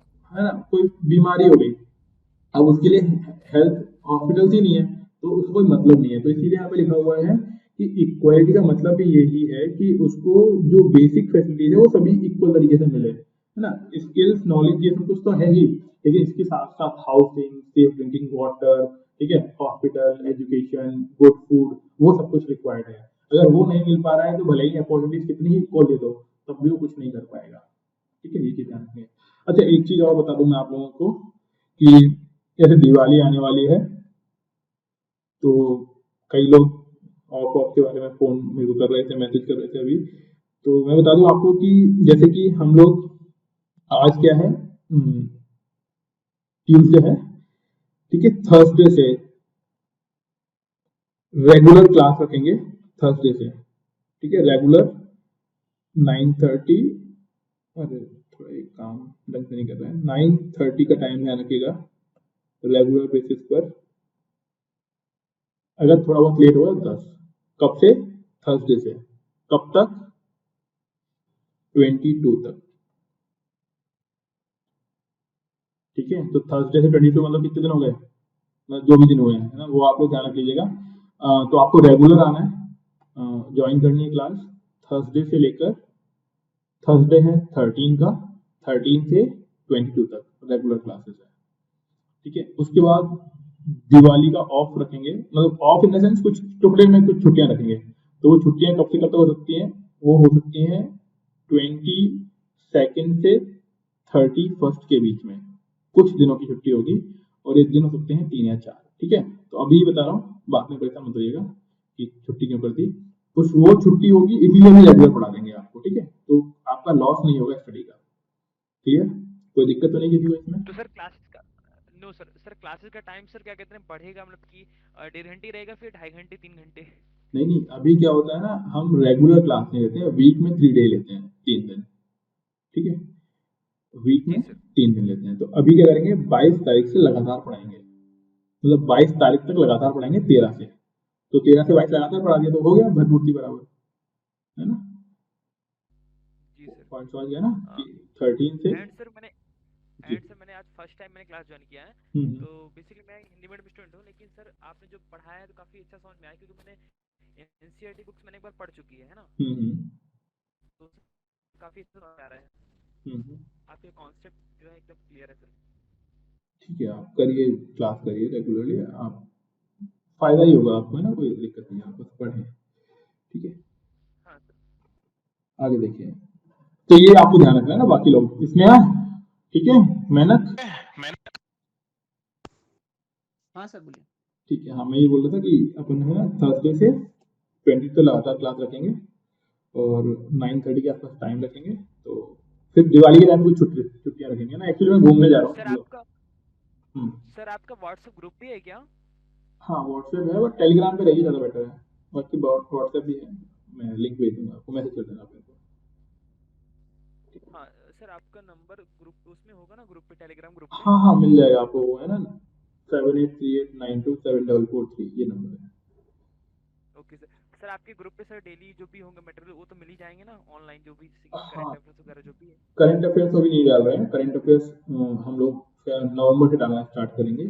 अभी आपको जी नॉर्मल सर। जो बुक्स हैं, नोट्स हैं, वो सब कुछ मिल जाएगा। कि क्लास के साथ ही ओके नोट सर, कर। फ्री में। हाँ जी, हाँ सर जी फ्री पे मिलेगा ना? जी जी जी, ठीक है, आगे देखिए, नेचुरल एंड सोशल इनइक्वालिटीज। अब देखो ये कुछ चीज नेचुरल होती हैं जिनको आप कवर अप नहीं कर सकते। नेचुरल एंड सोशल इनइक्वालिटीज ये क्या चीजें हैं? नेचर, नेचर सपोज कर लो कि कोई इंसान बहुत ठंड वाले एरिया में रहता है, कोई राजस्थान में रहता है, तो ये इनइक्वालिटीज हैं। इन इनइक्वालिटीज को आप खत्म नहीं कर सकते। तो लिखा हुआ है, a distinction has sometimes been made in political theory between natural inequalities and socially produced inequalities. Socially produced inequalities क्या होती है कि कहीं सोसाइटी में दंगे हो रहे हैं रेगुलरली, लड़ाई झगड़े हो रहे हैं, तो इससे हम बोलेंगे socially produced inequality. Natural inequalities क्या होती हैं? जो मैंने बताया कि कोई बहुत ठंडे इलाके में रह रहा है, कोई पहाड़ी इलाके में रह रहा है, ठीक है, कोई बहुत डेजर्ट वाले एरिया में रह रहा है, तो वो है नेचुरल इनइक्वालिटीज। एक ये चीज होती है। दूसरा फिजिकल वाइज भी हो सकती है कि कुछ लोग स्ट्रांग हैं, कुछ लोग वीक हैं, है ना, किसी में कोई डिसीज होती है। तो ये कुछ चीज ऐसी हैं जिन्हें हम कवर अप नहीं कर सकते, और इनके बेसिस पर हम ऐसे मान लेते हैं कि किसी में भैया कुछ इनएबिलिटीज हैं बाई बॉर्न, है ना, या फिर कुछ डिफरेंट स्पेशली एबल्ड पीपल हैं, है ना, जेंडर डिफरेंसेस हैं, वो सब चीजें हम नहीं काउंट कर सकते हैं। बट उनके बेसिस पर हम लोग उनको कुछ एक्स्ट्रा, जिसे हम बोलते हैं कि कोई ब्लाइंड पर्सन है तो ब्लाइंड के लिए हमने कुछ एक्स्ट्रा कर दिया, तो वो सब चीजें कर सकते हैं। लेकिन ध्यान रखिएगा कि हर तरीके की इनइक्वालिटीज को आप कवर अप नहीं कर सकते, सॉल्व नहीं कर सकते हैं। कुछ इनइक्वालिटीज हैं वो बनी रह सकती हैं, उन्हें आप क्योर नहीं कर सकते हैं। ये चीज आपको ध्यान रखनी है। और उन्हीं इनइक्वालिटीज को दूर करने के लिए हम लोग डिफरेंट डिफरेंट तरीके के मेजर्स इंप्लीमेंट करते हैं। तो रिजर्वेशन प्रोवाइड कर देना, ठीक है, जैसे कोई पर्सन है इनकेपेबल है तो उसके लिए अलग से फैसिलिटी प्रोवाइड करना। जैसे सपोज करो कि कोई हैंडीकैप पर्सन है तो उसको आंसर राइटिंग के लिए अलग इंसान प्रोवाइड कर देना, कोई ब्लाइंड पर्सन है तो उसके लिए कुछ एक्स्ट्रा बेनिफिट देना, तो उन्हें हम लोग सॉल्व करते हैं। तो ये जो आप देख रहे हैं डिफरेंसेस जो है, तो डिफरेंसेस इसी तरीके से हम लोग क्रिएट कर रहे होते हैं, लेकिन ये डिफरेंस रीजनेबल है। रीजनेबल मतलब उनको रिक्वायर्ड है, अनजस्ट नहीं है। तो वो चीज यहाँ पे दी हुई है कि जो ये जितने भी डिफरेंसेस हैं, अगर उसके बेसिस पर किसी को कुछ बेनिफिट दे रहे हैं तो वो पॉजिटिव है, नेगेटिव नहीं है। और इनको हम क्योर भी नहीं कर सकते ना, क्योंकि ये इस तरह की इनइक्वालिटीज है ना, उससे हम लोग नहीं कर सकते हैं। अब फिर जैसे कि यहाँ पे दिया हुआ है, colonial masters to be of lesser intelligence child like better, ये कुछ चीजें दी हुई है, एग्जाम्पल समझा रखा है कि पहले के टाइम में क्या मान रहे थे कि ब्लैक पीपल हैं तो वो पर्टिकुलर टाइप के काम करेंगे, व्हाइट है तो इनके अंदर ये फीचर्स हो सकते हैं, ठीक है, वो और भी एग्जाम्पल दिए हुए हैं ना। तो ये एग्जाम्पल सिर्फ समझाना चाह रहे हैं कि किस किस तरीके के डिफरेंसेस हो सकते हैं। आप बस पढ़ेंगे आपको समझ में आ जाएगा। अल्टीमेटली ये समझिए, डिफरेंसेस या फिर एबिलिटीज और डिसेबिलिटीज, इनइक्वालिटीज कुछ मैनमेड या फिर सोशली अकर्ड होती हैं और कुछ नेचुरली अकर्ड होती हैं। देन नेचुरली अकर्ड को हम लोग सॉल्व नहीं कर सकते हैं। हाँ, सोशली अकर्ड जो डिसेबिलिटीज हैं या फिर डिफरेंसेस हैं उनको हम लोग कम कर सकते हैं, बट रिड्यूस या फिर रिमूव उनको भी मतलब पूरी तरीके से नहीं कर सकते ना। ये चीज हमें ध्यान रखनी है। सर जैसे कुछ औरतें, सर पहले तो औरतें जो अनादिकाल से अबला कही जाती, सर अबला क्या चीज होता है? मतलब जो ज्यादा मतलब अबला का मतलब क्या है, तो मतलब जो बहुत ही ज्यादा बहादुर या फिर पावरफुल नहीं है, स्ट्रांग नहीं है, उसे अबला बोल सकते हैं। जी सर। बाकी आप बताएं कुछ आपने नया मालूम हो आपकी तरफ से। नहीं सर, ये अभी फिलहाल मैंने इसको भी नोटिस किया है अभी फर्स्ट टाइम, ये इसलिए मैंने आपसे पूछा। अबला मतलब बहुत बहादुर नहीं है, बस कमजोर एक तरीके से। ठीक है, आगे देखिए। Okay, another problem which arises with the idea of natural differences, that some differences which could be considered natural need no longer be unalterable. Unalterable यानी जिसको आप पलट नहीं सकते हैं। जैसे मेडिकल साइंस में कुछ होते हैं डिसेबल्ड पीपल, मेंटली डिसेबल या फिर मेंटली वीक पीपल, कुछ मतलब जैसे स्टीफन हॉकिंग का एग्जांपल दिया हुआ है जो फिजिसिस्ट थे। अब भैया वो बोल नहीं पा रहे हैं, मूव नहीं कर पा रहे हैं ना, तो अब इसको कोई अल्टर मतलब उल्टा नहीं कर पा रहा, पलट नहीं पा रहा है। अब इसमें कुछ नहीं कर सकते, इनके लिए हम लोग क्या कर सकते हैं, बेटर फैसिलिटीज प्रोवाइड कर सकते हैं, लेकिन उसको उल्टा नहीं कर पा रहे होंगे। तो एग्जाम्पल दिया हो स्टीफन हॉकिंस का, सभी लोग जानते होंगे, है ना। अभी कुछ टाइम पहले ही, कुछ मंथ पहले ही उनकी डेथ हुई है। स्टीफन हॉकिंस, कौन नहीं जानता, पहली बार किसी नाम सुना इनका? नहीं सर, पहली बार नहीं सुना है सर। सुना होगा ना, हाँ, मोस्ट लोगों ने सुना होगा। और जिन्होंने पहली बार सुना है ना, वो करंट अफेयर पढ़ने की बहुत रिक्वायरमेंट है, बहुत ज्यादा पढ़ना आपको, है ना। अगला है 3 डायमेंशन ऑफ इक्वलिटी। अब ये कौन कौन सी 3 इक्वलिटी चाहिए है हर इंसान को? तो पहला है पॉलिटिकल इक्वलिटी। पॉलिटिकल इक्वलिटी का मतलब वो होता है कि भाई एक तो सिटीजनशिप हो उस इंसान के पास, यानी सभी के पास सिटीजनशिप हो जो इंडिया में रह रहे हैं, जो इंडियन ओरिजिन के ही हैं, हम आउटसाइडर्स की बात नहीं कर रहे हैं। दूसरी बात, हर किसी को वोट देने का राइट हो, हर किसी को इलेक्शन फाइट करने का राइट हो, एंड इलेक्शंस जीतने के बाद उसे कंट्री का लीडर, पीएम, सीएम जो भी है वो बनने का राइट हो। इसे हम बोलते हैं पॉलिटिकल इक्वलिटी। तो यहाँ पे लिखा हुआ है citizenship, equal rights, right to vote, freedom of expression, movement, association, freedom of belief, ये सारी चीजें होनी चाहिए। तो ये पहली फ्रीडम है जिसे हम पॉलिटिकल फ्रीडम बोलते हैं। सर अगर भारत का संविधान ना हो तो सर तुम्हारे समाज में उसका क्या प्रभाव पड़ता? बहुत प्रभाव पड़ेगा। नियम कायदे नहीं होंगे तो क्या होगा, अनारकी फैल जाएगी, लड़ाई झगड़े हो जाएंगे, लोग डरेंगे नहीं। जो रिच लोग हैं वो सप्रेस कर देंगे पुअर लोगों को, जो पावरफुल लोग हैं वो पुअर लोगों को या वीक पीपल को पीटेंगे, मारेंगे, बहुत कुछ, मतलब बिल्कुल ही जंगल राज हो जाएगा फिर तो। सर जैसे कि अभी सर फिलहाल जैसे कि अभी जो राज्य हमारे हैं ना वो बटे हुए हैं, तो जैसे कि कहा है कि राज्य बटे हुए हैं, जैसे कि भाई वहाँ की जो रहने वाली जनता है, जो पब्लिक है, तो उनको जो भी स्कीम्स हैं उन सबको दिखाया तो काफी ज्यादा महत्व मिल रहा है भाई, और पार्टिसिपेट भी कर रही हैं, उनका लाभ भी मिल रहा है उनको। वो ऐसा नहीं होता। तो ये तो जरूरी है ना, कॉन्स्टिट्यूशन होना नहीं होना, पॉलिसी का लाभ मिलना अलग चीज होती है। वो तो वेलफेयर काम किया जा रहा है ना, वो तो कॉन्स्टिट्यूशन हो या ना हो तब भी वेलफेयर किया जाएगा, क्योंकि वो डीपीएसपी पे लिखा हुआ है, आप जोड़ रहे हैं उस चीज को। लेकिन ये जो लाभ मिल रहे हैं वो तो स्टेट बेस्ड है ना। कॉन्स्टिट्यूशन में ये कहीं नहीं लिखा था कि लाभ देना है, वो लाभ जो दिया जा रहा है वो लोगों की कंडीशंस को बेटर करने के लिए दिया जा रहा है। उसमें कॉन्स्टिट्यूशन का रोल है, लेकिन इतना बड़ा भी रोल नहीं है। असली चीज जो है वो राइट्स है, इक्वलिटी वाली बातें हैं। अगर वो नहीं होता तो, अगर वो चीज कॉन्स्टिट्यूशन में नहीं लिखी हुई तो लड़ाई झगड़े हो जाएंगे। जैसे मालूम पड़ा लिखा ही नहीं है राइट, फ्रीडम, इक्वलिटी लिखा ही नहीं है, तो अंबानी और अडानी पूरी दुनिया पे रूल करेंगे इंडिया के अंदर, क्योंकि वो बोल देंगे भाई इक्वलिटी है ही नहीं, तो हर बार को अपने पीएम सीएम बना देंगे इस तरीके से, जी सर। है ना। वो चीज लिखी हुई है इसीलिए वोटिंग हो पा रही है। अगर वो नहीं लिखी होती तो वोटिंग वगैरह होगी नहीं, फिर तो जिसके आगे डंडा उसकी भैंस, मतलब वो बोलते हैं ना जो पावरफुल है वो चलाएगा कंट्री को, तो वो चीजें हो जाती है। तो पहला हो गया हमारा पॉलिटिकल इक्वलिटी। दूसरा है सोशल इक्वलिटी। सोशल मतलब सोसाइटी में रहने की इक्वलिटी। सोसाइटी में रहने की इक्वलिटी का मतलब ये होता है कि जिस तरीके से बाकी लोगों के पास राइट है, जैसे कम्युनिटी के अंदर है, ठीक है, घूमने फिरने का राइट, और जो मैरिज है, सेलिब्रेशंस हैं, एजुकेशन है, वेजेस हैं, हेल्थ केयर है, इन सभी का राइट, उसे हम लोग बोलते हैं सोशल राइट्स। कि सोसाइटी में रहने के लिए जो राइट्स मिल रहे हैं वो सभी को बराबर बराबर मिल रहे हैं। और फिर ऐसा भी नहीं है कि एक पर्टिकुलर ग्रुप को, पर्टिकुलर इंसान को, पर्टिकुलर कास्ट के लोगों को सुपीरियर माना जाए और बाकियों को लोअर। सभी जितनी भी कम्युनिटीज हैं, कास्ट हैं, क्रीड हैं, वो सभी इक्वल है। इसी को हम लोग क्या बोल रहे हैं, सोशल राइट्स। और अगर किसी के साथ मिसबिहेव हो रहा है देन वो जुडिशरी के पास जा सकता है, जिसमें अलग अलग सिस्टम्स है, अपने लोअर कोर्ट है, हाई कोर्ट है, देन सुप्रीम कोर्ट है।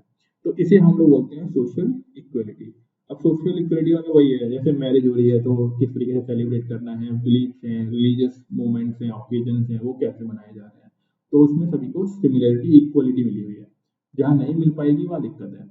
अगला है इन इक्वलिटी इन एजुकेशन। तो देखो इक्वलिटी इन एजुकेशन तो ऐसे है कि हर किसी को पढ़ने का राइट है। इनइक्वलिटी की बात करें तो होता ये है कि ग्रेजुएट, पोस्ट ग्रेजुएट कहाँ पे कितने लोग हैं। तो आप बहुत कॉमन सी बात समझ सकते हैं, जो अपर कास्ट के लोग हैं उनके पास रिसोर्सेज ज़्यादा हैं, तो वो अपने बच्चों को ग्रेजुएट, पोस्ट ग्रेजुएट ज़्यादा इजीली करा पा रहे हैं। जबकि एसटी एससी के लोगों के पास रिसोर्सेज कम हैं, तो वो अपने बच्चों को पोस्ट ग्रेजुएट नहीं करा पा रहे होंगे, क्योंकि वो चाहते हैं कि जिस एज में ग्रेजुएशन और पोस्ट ग्रेजुएशन कर रहे हो उसमें कुछ अर्निंग करो, तो उनकी पढ़ाई छूट जाएगी। तो ये नंबर दिया हुआ है साइड में कि शेड्यूल कास्ट के लोग जो हैं ग्रेजुएट पर 1000 कितने होते हैं 47, जबकि अपर हिंदू कास्ट की बात करें तो 253 है ना, सिख लोगों की बात करें 250, क्रिश्चियन की बात करें 237। इसका मतलब क्या हुआ कि जो लोअर कास्ट के लोग हैं वहां पे एजुकेशन का पेनिट्रेशन कम है, और एजुकेशन भी कौन सी हायर एजुकेशन, जैसे कि 8वीं तक 10वीं तक 12वीं तक तो गवर्नमेंट ने कंपलसरी कर दी है, मैंडेटरी कर दिया है, फ्री कर दी है। उसके अलग प्रोविजन है ना कि बच्चा है तो पढ़ाना पड़ेगा, गार्जियन की जिम्मेदारी है, वो सब कुछ हम लोग पढ़ेंगे। तो उसके अंदर तो सभी पढ़ ही पा रहे हैं, लेकिन जब बच्चा बड़ा हो जा रहा है, जब ग्रेजुएशन की बात आ रही है, तो क्या परसेंटेज है, तो काफी कम है शेड्यूल कास्ट, परसेंटेज नहीं है पर 1000 में है ये। तो ये शेड्यूल कास्ट में 47 ही है, और अपर हिंदू कास्ट की अगर हम बात करें 253। तो आप लोग अगर ग्रेजुएट हो चुके हो, ध्यान रखना आप इस कैटेगरी में आ रहे हो जो 250 के ऊपर है। इट मीन्स आप अच्छे किस्मत वाले लोग हो जो आपको ग्रेजुएशन करने का मौका मिल गया, नहीं तो अभी भी हमारी कंट्री में बहुत सारे लोग ऐसे हैं जो ग्रेजुएट नहीं हो पाते हैं। ठीक है, अगला है इकोनॉमिक इक्वलिटी। तो 3 इक्वलिटी चाहिए होती हैं, political, social, economic. Economic equality का मतलब होता है कि हर किसी को अपनी लाइफ को जीने के लिए वेल्थ यानी मनी अर्न करने का राइट है, प्रॉपर्टी का राइट है, इनकम जनरेट करने का राइट है। अगेन ध्यान रखिएगा, ये प्रॉपर्टी का राइट मैं नॉर्मल सेंस में बोल रहा हूँ, ये वो फंडामेंटल राइट वाली बात नहीं बोल रहे हैं। Right to property fundamental right नहीं रहा ना, वो अलग चीज है। यहाँ पे हम बात कर रहे हैं इकोनॉमी इक्वलिटी। मतलब ऐसा नहीं है कि लोअर कास्ट का इंसान तो मनी अर्न कर ही नहीं सकता है ना, उसे बस झाड़ू पोछाई करना है या फिर वो फ्री में ही काम करेगा, ऐसी बातें नहीं है। इकोनॉमी इक्वलिटी का मतलब ये है कि हर किसी को मनी अर्न करने का राइट है, इनकम वेल्थ एक्सप्लोर करने का और फिर ग्रो करने का राइट है ना, ये सभी के लिए है। ऐसा नहीं किसी एक को राइट मिले और बाकी को राइट ना मिले। ये फोटो आप देख सकते हैं, फोटो देख के किसी को मालूम है क्या नाम है इनका?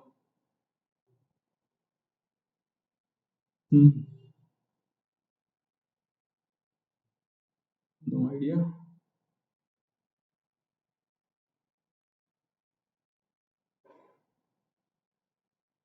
सर इसमें जो सर इसमें जो नस्लीय समानता है, तो सर ये क्या चीज होती है? नस्लीय समानता का मतलब होता है कि मान लीजिए ऐसा हो जाए कि IAS का पेपर होगा, पेपर के बाद सिलेक्शन होगा, इंटरव्यू, और इंटरव्यू में सिर्फ व्हाइट लोगों को ही रखा जाएगा, ब्लैक लोगों को नहीं रखा जाएगा। इसे हम लोग बोल सकते हैं नस्लीय असमानता। कि भैया नंबर भी लिए, इंटरव्यू में ही पहुंचे, लेकिन वहाँ पे एक किसी कारण से उनको नहीं रखा जा रहा है, और वो कारण क्या है? नस्ल यानी कलर, उनकी स्किन का कलर देखकर या फिर उनके साइज को देखकर, उनकी हेल्थ लेंथ, कुछ भी ऐसी चीज जो स्टडी से रिलेटेड नहीं है, अगर ऐसी चीज देख रहे हैं तो एक तरीके से वो डिस्क्रिमिनेशन है। अगर वो on the basis of skin colour या फिर पर्टिकुलर जीन जो डिफरेंट वैरायटी ऑफ नस्ल है उसके आधार पर करते हैं तो उसे बोलते हैं नस्ल भेद, है ना। तो इसे बोलेंगे नस्लीय असमानता, कि व्हाइट लोगों को तो परमिट कर दिया बट ब्लैक लोगों को परमिट नहीं किया, तो ये नस्लीय असमानता है। जैसे कभी आप किसी फॉरेन कंट्री में जाओगे, जैसे फ्रांस या पेरिस कभी घूमने जाओगे, तो वहाँ पे आपको देखने को मिलेगा ये चीज कि व्हाइट लोगों के साथ अलग तरह का बिहेवियर देखने को मिलेगा, ब्लैक लोगों के साथ अलग। भले ही आप कितने ही गोरे क्यों ना हो, इंडियन है तो वो उस तरह कलर आपकी स्किन पर नहीं होगा जिस तरह का कलर आपको वहाँ के यूरोपियन कंट्री के लोगों को देखने को मिलेगा। और वहाँ पे आप डिस्क्रिमिनेशन आराम से देख सकते हैं, हर जगह हो रहा होता है ना। अब वही है, अब पहले बहुत ज्यादा था, अभी बहुत ही कम हो रहा है। पहले तो ऐसा भी था कि कई होटल्स में इंडियंस की एंट्री नहीं थी, और अभी भी बहुत जो हाई फाई होटल्स हैं उसमें मतलब थोड़ा है, मिसबिहेव कर सकते हैं, डिस्क्रिमिनेशन कर सकते हैं, वो सब चीजें देखने को मिलती है। तो उसी को हम लोग बोलते हैं नस्लीय समानता। अब यहाँ पे देखो, अगर हम इनइक्वालिटीज की बात करें तो अभी भी हमारी सोसाइटी के अंदर अनटचेबिलिटी का मतलब एक तरीके से चलन है, कई जगह है अनटचेबल, कुछ लोगों को माना जाता है ना। अभी भी हमारी सोसाइटी में वो सब कुछ है, तो ये सब कुछ नहीं होना चाहिए ना। अगर ऐसा कुछ किया जा रहा है तो ये एक तरीके से हमारे इंडियन कॉन्स्टिट्यूशन के बेसिस पर तो मतलब ये पनिशेबल ऑफेंस है, तो ये ऐसा कर दिया तो पनिशमेंट मिलेगी। लेकिन तब भी डायरेक्टली और इनडायरेक्टली ऐसा बिहेवियर किया जाता है ना, वो हो ही नहीं रहा था, कोशिश की जा रही है उसके लिए बहुत, लेकिन वो अभी तक खत्म नहीं हो पाया। आगे देखिए, फेमिनिज्म क्या होता है, ये बहुत अच्छी टर्म है, ये आपको आनी भी चाहिए, और एनसीईआरटी जिन्होंने पढ़ी है और मैं पढ़ा भी होगा, ये टर्म दी हुई है अलग से, फेमिनिज्म। मैं इसकी डेफिनेशन पढ़ दे रहा हूँ, देन आपको समझा दूंगा। Feminism is a political doctrine of equal right for women and main. Feminists are those men and women who believe that many of the inequalities we see in society between men and women are neither natural nor necessary and can be altered so that both women and men can lead free and equal lives.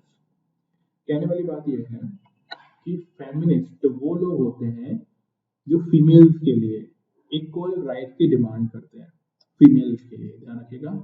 अब feminist सिर्फ female ही नहीं होती हैं, जो mail भी ऐसा सोचते हैं कि फीमेल को इक्वल राइट मिले, उन्हें भी क्या बोला जाएगा, फेमिनिस्ट बोला जाएगा। दोबारा सुन लीजिए, फेमिनिस्ट वो हैं जो फीमेल के लिए उतने ही राइट या फिर इक्वल राइट जो मेल को मिल रहे हैं, मैन को मिल रहे हैं, उन राइट्स की बात करते हैं, उन्हें फेमिनिस्ट बोलते हैं। और ये वो राइट्स हैं जो कि हमने खुद बना दिए हैं, या फिर ये वो इनइक्वालिटीज हैं जो हमने खुद बना दी हैं, ये नेचुरल नहीं है मेल और फीमेल के बीच में, और तब भी हमने कुछ एक्स्ट्रा राइट्स मेल को दे दिए और कुछ फीमेल को नहीं दिए, और जो कि क्या है, ह्यूमन मेड है, नेचुरल नहीं है।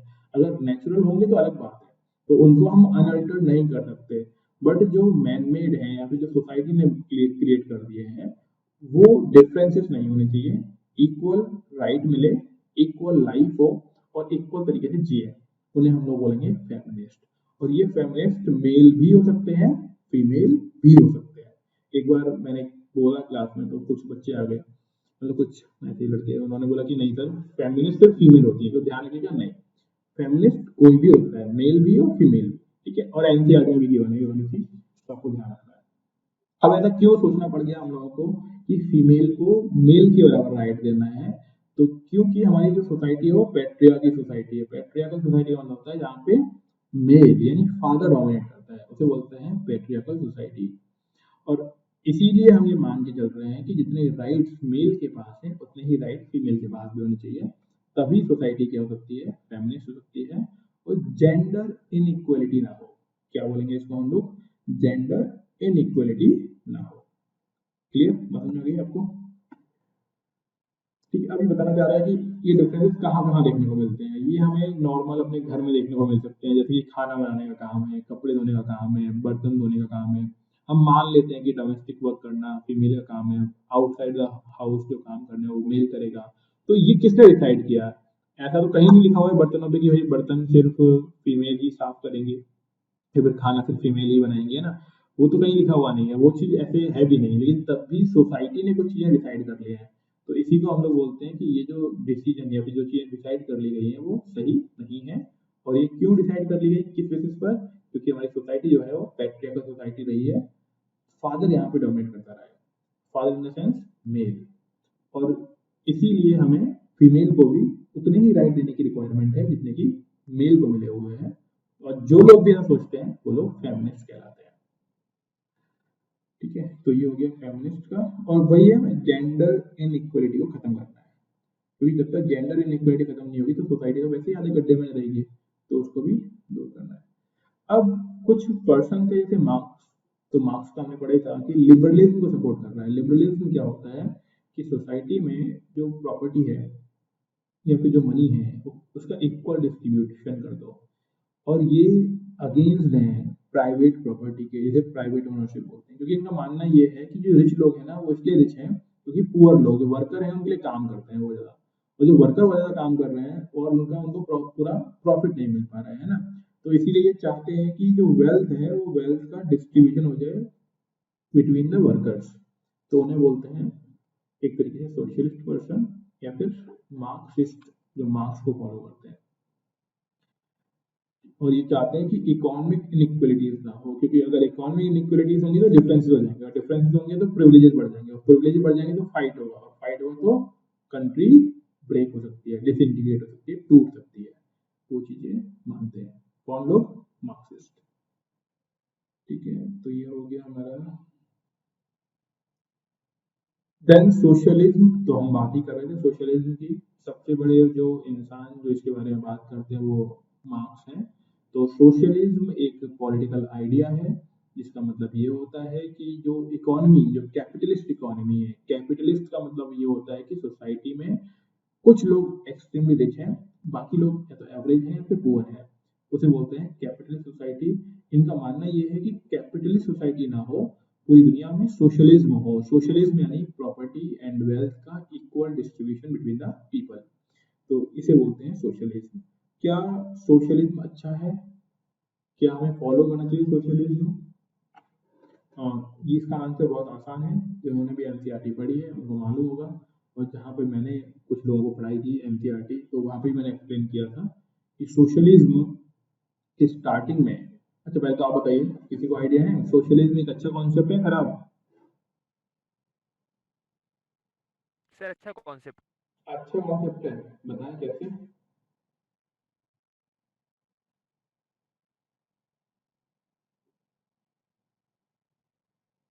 हाँ जी, मेरी वॉइस पहुंच रही है? हाँ जी, कोई। हाँ सर, जैसे कि सर हम्म।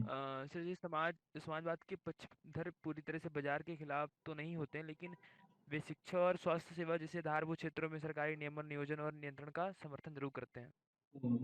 लेकिन सोशलिज्म का मतलब ये होता है ना कि इक्वल डिस्ट्रीब्यूशन कर देंगे वेल्थ का।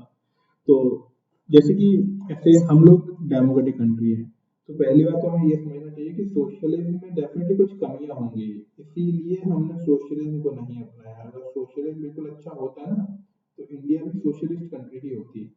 अब सोशलिज्म में खराबियां क्या क्या है? सोशलिज्म में होता क्या है, इक्वल डिस्ट्रीब्यूशन ऑफ वेल्थ कर देते हैं। जब वेल्थ का डिस्ट्रीब्यूशन इक्वल कर देंगे तो उससे होगा क्या, लोग मेहनत ही नहीं करेंगे, इनोवेशंस नहीं करेंगे, है ना।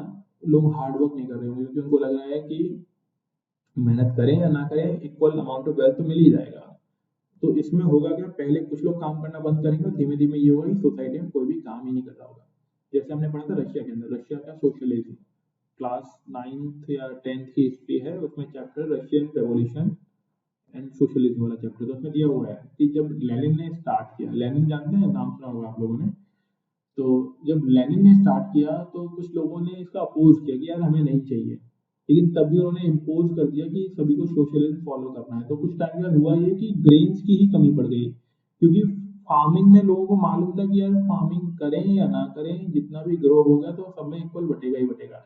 तो सपोज करो 10 लोग हैं, 10 लोगों में सिर्फ 3 लोग मेहनत कर रहे हैं, बाकी 7 लोग मेहनत कर ही नहीं रहे, क्योंकि उनको क्या मालूम है, इक्वल अमाउंट ऑफ डिस्ट्रीब्यूशन तो होना ही है ग्रेन्स का। फिर उन 3 लोगों ने भी काम करना बंद कर दिया, तो ग्रेन्स का प्रोडक्शन ही नहीं हुआ।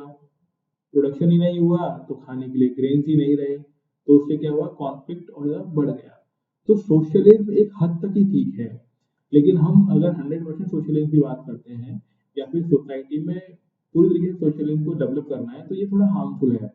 और क्योंकि हमारी कंट्री में सोशलिज्म को हमने फॉलो नहीं किया, तो इसका मतलब यही निकल के आता है कि सोशलिज्म कॉन्सेप्ट उतना भी अच्छा नहीं है। हाँ, शॉर्ट टर्म में हमें काफी अच्छा लगता है, कभी हम सुनते हैं कि प्रॉपर्टी का एंड वेल्थ का इक्वल डिस्ट्रीब्यूशन हो जाएगा, तब बहुत अच्छा लगता है।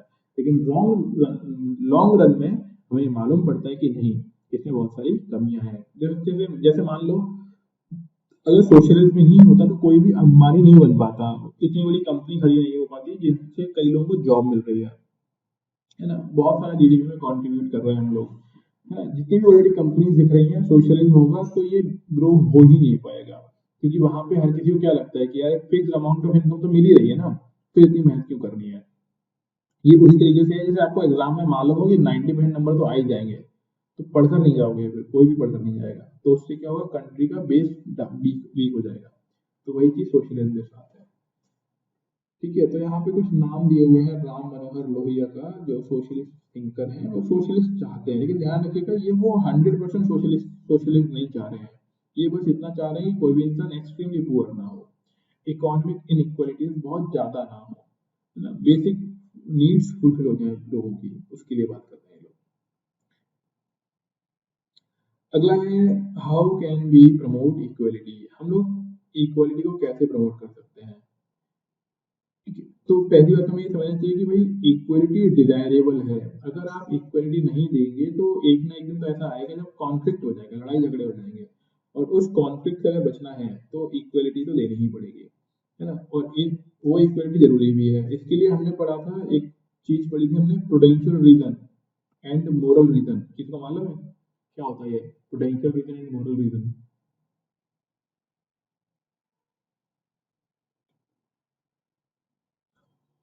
एनसीईआरटी पढ़ने की रिक्वायरमेंट है। ठीक है, प्रूडेंशियल का मतलब होता है जब आप पहले ही ये समझ लें कि कितना प्रॉफिट कितना लॉस, कि कोई काम करेंगे तो कितना फायदा मिलने वाला है कितना लॉस, उसको देखकर आप काम करें तो उसे बोलते हैं प्रूडेंशियल।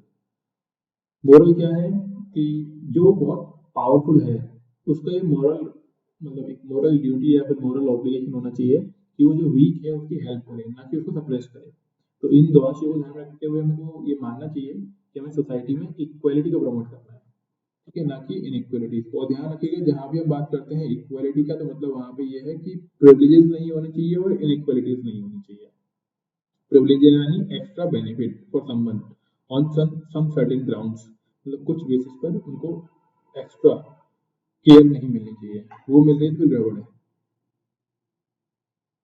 अब अगर कास्ट सिस्टम है तो कास्ट सिस्टम में भी हम इक्वल मान के चलेंगे कि कोई भी हाई पोजीशन पर नहीं है कोई भी लोअर पोजीशन पर नहीं है, वो वाली बात है। अगला है इक्वलिटी थ्रू डिफरेंशियल ट्रीटमेंट। ये बोलना चाह रहे हैं कि हम लोग अलग अलग तरीके से ट्रीटमेंट देकर भी इक्वलिटी को डेवलप कर सकते हैं। और ये कैसे है? फॉर एग्जाम्पल दो लोग हैं, एक प्रेग्नेंट फीमेल है और एक नॉर्मल फीमेल है। अगर दोनों ही बस में खड़े हुए हैं तो डेफिनेटली हमको प्रेग्नेंट वुमेन के लिए फीमेल के लिए सीट का अरेंजमेंट करना चाहिए।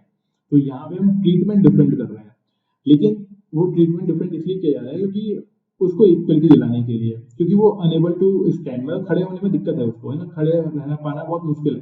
तो उस केस में सिमिलरली कोई डिसेबल्ड पीपल है, अब डिसेबल्ड पीपल को हम बोले कि भैया वो उसके एक पैर नहीं है और हम बोले कि दौड़ के दिखाओ, तो वो अलग चीज हो गया कि भाई अब उसके ये काम उसके लिए सही नहीं है। ऐसे ही कोई पर्सन है डिसेबल्ड है और वो स्टेयर्स यानी सीढ़ियां नहीं चढ़ सकता है तो उसके लिए रैंप बनवाना कंपलसरी है। तो इसे बोलते हैं डिफरेंशियल ट्रीटमेंट फॉर इक्वलिटी। तो यहाँ पे एग्जांपल आपको दिए हुए होंगे कि डिफरेंशियल ट्रीटमेंट करके हम लोग कैसे इक्वलिटी को डेवलप कर सकते हैं, है ना, मतलब अलग अलग लोगों को अलग अलग ट्रीटमेंट देंगे। ट्रीटमेंट का होता है अलग अलग व्यवस्थाएं कर देना उन लोगों के लिए और उससे इक्वलिटी डेवलप होगी। तो ये इस तरीके से होती है कि वो अनेबल है ना, कोई ऐसे ब्लाइंड पर्सन है वो खुद नहीं दिख रहा है तो उसके लिए हमें वो ब्रेन लिपि वगैरह स्टार्ट कर रही है कि वो पढ़ सके या फिर कुछ चीजें को समझ सके। तो इसे बोलते हैं कि डिफरेंशियल ट्रीटमेंट फॉर इक्वलिटी, है ना। और इसी बेसिस पर ही रिजर्वेशन दिया जाता है ना, रिजर्वेशन भी इसी बेसिस पर देते हैं। अब ये दिखा रखा है एग्जांपल देखिए कि to ensure a fair selection you all get the same test you must, मतलब टेस्ट सभी के लिए सिमिलर रहेगा, you must all climb that tree. बोला जा रहा है कि अब देखो अलग अलग लोग हैं, एक चिड़िया है, एक चूहा है, एक मछली है, बंदर है और खरगोश मान लो और एलिफेंट, और सबको बोलिए पेड़ पर चढ़कर दिखाओ। तो डेफिनेटली यार मछली तो नहीं चढ़ पाएगी, हाथी भी नहीं चढ़ पाएगा, है ना। तो हो क्या रहा है, सभी के लिए सेम आप एग्जामिनेशन नहीं रख सकते हो ना, टेस्ट हर किसी का डिफरेंट डिफरेंट बेसिस पर होना चाहिए। जैसे एक मछली है, मछली को बोलेगी तू दिखा पेड़ पर चढ़कर, तो ये सिंपल सी बात है, मछली पानी के बाहर निकलते ही वो रेस्ट फील करेगी, नहीं मर सकती है। तो पेड़ पर चढ़ना तो इम्पॉसिबल बात है। ऐसे ही अगर हाथी को बोला जाए कि पानी में तैर कर दिखाओ तो उसके लिए भी थोड़ी सी डिफिकल्ट चीज हो जाएगी ये वाली, है ना। वो तब तक ही उसमें तैर सकता है जब तक कि उसकी सूंड बाहर हो, जैसे ही वो डूबेगा तो दिक्कत हो जाएगी, है ना। मतलब कई सारी चीजें हैं कि हमें सभी को इक्वल क्राइटेरिया पर चेक नहीं करना है। अगर किसी की स्पेशल कंडीशंस हैं तो उसको हमें क्राइटेरिया भी डिफरेंट डिफरेंट देना है। आई होप ये चीज समझ रहे होंगे सभी लोग, कोई दिक्कत तो नहीं है यहाँ पे। और एग्जाम्पल दिए हुए हैं, कॉल सेंटर में काम करने वाली फीमेल है, मालूम पड़ा नाइट शिफ्ट है तो उनको थोड़ा स्पेशल प्रोटेक्शन मिलनी चाहिए, है ना। तो इस तरीके से बहुत सारे बेसिस हो सकते हैं जहाँ पे हम देखते हैं कि थोड़ा अलग से ट्रीटमेंट देना पड़ेगा उनको, जो अलग से डिफरेंट चीज में चीजें हैं। अफर्मेटिव एक्शंस मतलब होता है पॉजिटिव एक्शंस, कि इक्वलिटी को डेवलप करने के लिए पॉजिटिव एक्शंस लेने हैं जिससे कि वो चीजों को डेवलप कर पाए। इक्वलिटी मतलब किसी को अगर मान लो कि नाइट ड्यूटी लगा रखी है, प्रॉब्लम भी आ रही है, प्रॉपर पिक एंड ड्रॉप की फैसिलिटी भी नहीं है फीमेल के लिए, तो वो गलत है। जैसे आपको मालूम होगा अभी हमारे करेंटली जो दिल्ली वाले एनसीआर वाले एरिया में है कि वर्क प्लेस पर 7 PM के बाद फीमेल को नहीं रोक सकते, ऐसा रूल बना हुआ है कि 7 बजे के बाद फीमेल्स को नहीं रोकेंगे ऑफिस के अंदर या फिर कहीं भी। तो वो अच्छा है, उनकी सेफ्टी के पॉइंट ऑफ व्यू से बढ़िया है। ऐसे आपने देखा टोल यहाँ पे कलेक्ट किया था, दिन में आपको फीमेल दिखाई पड़ेंगी, नाइट में आपको मेल दिखाई पड़ेंगे, तो ये भी एक अच्छा इनिशिएटिव है। इससे दो चीजें हो गई, कि एक तो टोल पर फीमेल को जॉब मिलना स्टार्ट हो गई, प्लस पॉइंट है ना। एंड वो उनको विद इन द टाइम काम करना है डे में, ये भी प्लस पॉइंट। पहले आपने देखा होगा टोल प्लाजा जो हुआ करते थे वहाँ पे सिर्फ मेल हुआ करते थे, मेल ही मेल, फीमेल नहीं हुआ करती थी। तो डिस्क्रिमिनेशन था कि भैया वहाँ पे सिर्फ मेल को जॉब मिल रही है, फीमेल को जॉब नहीं मिल रही है। इसीलिए प्रोविजन बनाया गया कि मेल को ही मिलेगी जॉब, फीमेल को भी मिलेगी। तो ऐसा है कि कई जगहों पे डिस्क्रिमिनेशन नहीं करना है, बट वो भी ध्यान रखना है कि कोई प्रॉब्लम में ना फंस जाए, उसके लिए स्पेशल ट्रीटमेंट भी करना है। और हमें किसी भी चीज़ के रिगार्डिंग प्रीजुडिस नहीं रखना है, यानी पूर्व धारणा नहीं रखनी है कि कुछ कम्युनिटी खराब होती है, कुछ कम्युनिटी अच्छी होती है, वो सब बातें नहीं रखनी है। हमें हर किसी को इक्वल अपॉर्चुनिटीज देनी है विदाउट एनी डिफरेंसेस। क्लियर? इतना ही है और क्या बोल रहे हैं इसके अंदर। हाँ इतना ही आप ध्यान रखिएगा, बाकी तो ये बहुत कहानी लंबी बताना चाह रहा है, बस काम का नहीं है ना, इतना ही बस। देन नेक्स्ट पर आइए। नेक्स्ट है हमारा सोशल जस्टिस। तो सोसाइटी में जस्टिस कैसे प्रोवाइड करोगे आप किसी को, जस्टिस है न्याय, सोसाइटी के अंदर न्याय कैसे मिलेगा उसके बारे में बात कर लेते हैं। हाँ जी, जितना पढ़ा है समझ में तो आ गया ना।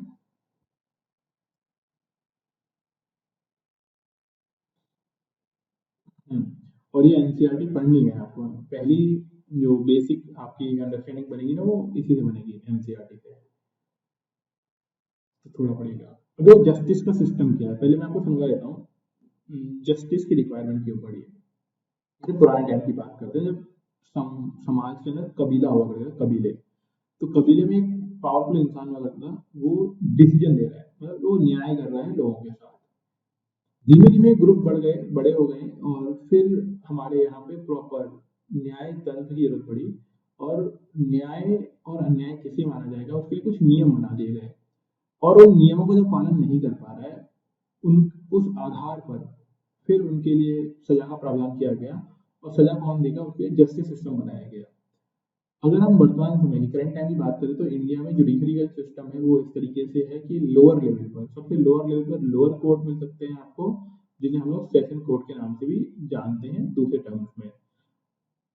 तो लोअर कोर्ट और सेशन कोर्ट के बाद जो कोर्ट आते हैं वो हाई कोर्ट होते हैं। तो लोअर कोर्ट डिस्ट्रिक्ट में होता है, जैसे सेशन कोर्ट भी हम लोग बोल सकते हैं, तहसील वगैरह वाले मिल सकते हैं आपको। देन हाई कोर्ट जो होते हैं वो स्टेट में मिलेंगे, और हमारी कंट्री में मोस्टली हर स्टेट में एक आपको हाई कोर्ट मिलेगा। नॉर्थ ईस्ट में कुछ ऐसा है कि 2-3 स्टेट के लिए एक कॉमन हाई कोर्ट आपको देखने को मिल सकता है। ऐसे पंजाब हरियाणा के केस में भी आपको चंडीगढ़ में इस तरीके से देखने को मिल सकता है। लेकिन वही है, डेवलपमेंट के साथ साथ उनके लिए भी अलग अलग हाई कोर्ट कर दिए जाएंगे जब वहां पे रिक्वायरमेंट उस तरीके की होगी तब। देन हाई कोर्ट के बाद पूरी कंट्री के लिए एक और एक सिंगल इंटीग्रेटेड यानी जुड़ा हुआ सुप्रीम कोर्ट है, और सुप्रीम कोर्ट कहाँ पर है, दिल्ली में। ये तो हो गया कोर्ट का सिस्टम, फिर इनमें जज होते हैं। तो हाई कोर्ट की अगर हम बात करते हैं तो हर एक हाई कोर्ट के अंदर एक चीफ जस्टिस होगा, एंड देन चीफ जस्टिस के अलावा अदर हाई कोर्ट जजेस होते हैं। सिमिलर केस है सुप्रीम कोर्ट के लिए। सुप्रीम कोर्ट जो है वहां पर एक चीफ जस्टिस ऑफ इंडिया होगा, देन उसके अलावा अदर जजेस ऑफ सुप्रीम कोर्ट होंगे। अब ये किसको क्राइम नहीं मान रहे हैं, तो जो इंडियन कॉन्स्टिट्यूशन है, सीआरपीसी है, जो आपने देखा होगा क्रिमिनल कोड प्रोसीजर जो अपना है इंडिया के अंदर, ठीक है, और जो भी आचार संहिता है, जितने भी प्रावधान, रूल्स, रेगुलेशन और एक्ट हैं, उनके वायलेशन होने पर जुडिशरी सामने आती है और वो डिसीजन देती है किसने कितना ऑफेंस किया, यानी कितना बड़ा क्राइम, या फिर कौन से रूल्स को वायलेट किया गया, और उन रूल्स के वायलेशन के बेसिस पर पनिशमेंट डिसाइड किया जाता है। इसमें एक चीज और समझ लीजिएगा कि एक ही क्राइम के लिए एक ही बार पनिशमेंट मिलेगी, और पनिशमेंट का जो लेवल होगा वो पुराना नहीं हो सकता। पुराना सेंस की मतलब ऐसे पुराना नया नहीं होता है। इसका मतलब ये होता है कि ऐसे कोई क्राइम हो गया ना, उसके बाद उसके लिए सजा नहीं डिसाइड करेंगे, मतलब वो सजा पहले से डिसाइड होगी उस क्राइम के लिए, तो वही सजा दी जाएगी। ऐसा नहीं है किसी ने किसी का बर्गर चुरा लिया, और बर्गर चुराने के बाद गवर्नमेंट को मालूम पड़ा कि यार बर्गर तो प्रधानमंत्री का था जो चुरा लिया गया, तो ठीक है कि चुराने वाले को हम लोग फांसी की सजा देते हैं। तो ऐसा नहीं हो सकता। जो भी क्राइम होता है, उस क्राइम के टाइम जो उसके सजा होती है, मतलब उसके लिए सजा होती है, वही मिलेगी इंसान को। ऐसा नहीं है कि क्राइम होने के बाद उस सजा के लिए मतलब उस क्राइम के लिए सजा डिसाइड की जाए, ऐसा नहीं होता है। दोबारा सुन लीजिए, कोई भी क्राइम जिस समय हो रहा है उस टाइम अगर वो ऑफेंस है, उस टाइम वो क्राइम है, तो उस टाइम जो सजा निर्धारित है वही दी जाएगी। ऐसा नहीं है कि कोई भी अपराध हो जाए उसके बाद, उस अपराध के होने के बाद उसके लिए प्रावधान बने कि ये वाला अपराध होने पर ये वाली सजा दी जाएगी, ऐसा नहीं होता है। ठीक है, इसे हम पॉलिटी में और बेहतर ढंग से समझेंगे कि इसे क्या बोलते हैं। ठीक है, अब ये हमारी कंट्री में या फिर दुनिया में बहुत पुराने समय चलता हुआ आ रहा है कि कैसे जस्टिस दी जाएगी। और जैसे कि हम लोग जानते हैं, ग्रीस, ग्रीस का नाम आप लोगों ने सुना होगा। ये कुछ कंट्री थी यूरोपियन कॉन्टिनेंट के अंदर जो काफ़ी एडवांस हम इनको बोल सकते हैं, या फिर जहाँ पे फिलोसफर्स बहुत पहले आ गए, उन्होंने इन चीज़ों को शुरुआत की, मतलब इस जस्टिस वगैरह की, और तभी से हम लोग उसको फॉलो करते हुए आ रहे हैं। अब इसमें अलग अलग प्रावधान है कि चाइना में किस तरीके से किया जाता है, ग्रीस में कैसे कर रहे हैं, इंडिया में कैसे कर रहे हैं, और बाकी कंट्री में किस तरीके से कर रहे हैं, और कौन कौन से लोग थे जिन्होंने इसके लिए निर्धारित किया डिसीजन वगैरह। तो ठीक है, मैं सोच रहा हूँ इतना ही रख देते हैं, क्योंकि उतना टाइम भी नहीं है कि अपन जस्टिस को कंप्लीट कर पाए। हमने आज 2 चैप्टर कर लिए, लिबर्टी हमारी मतलब फ्रीडम हमारा कंप्लीट हो गया, ठीक है, एंड हमने दूसरा इक्वालिटी वाला चैप्टर कर लिया। प्लीज़ आप लोग पढ़ लीजिएगा इसको, हमने एनसीईआरटी ग्रुप पर डाली हुई है टेलीग्राम वाले पर। ठीक है, मिल पा रही है ना आप लोगों को सभी को? और सभी लोग रेगुलर रहें, है ना, लंबी पढ़ाई है, रेगुलर रहना बहुत जरूरी है।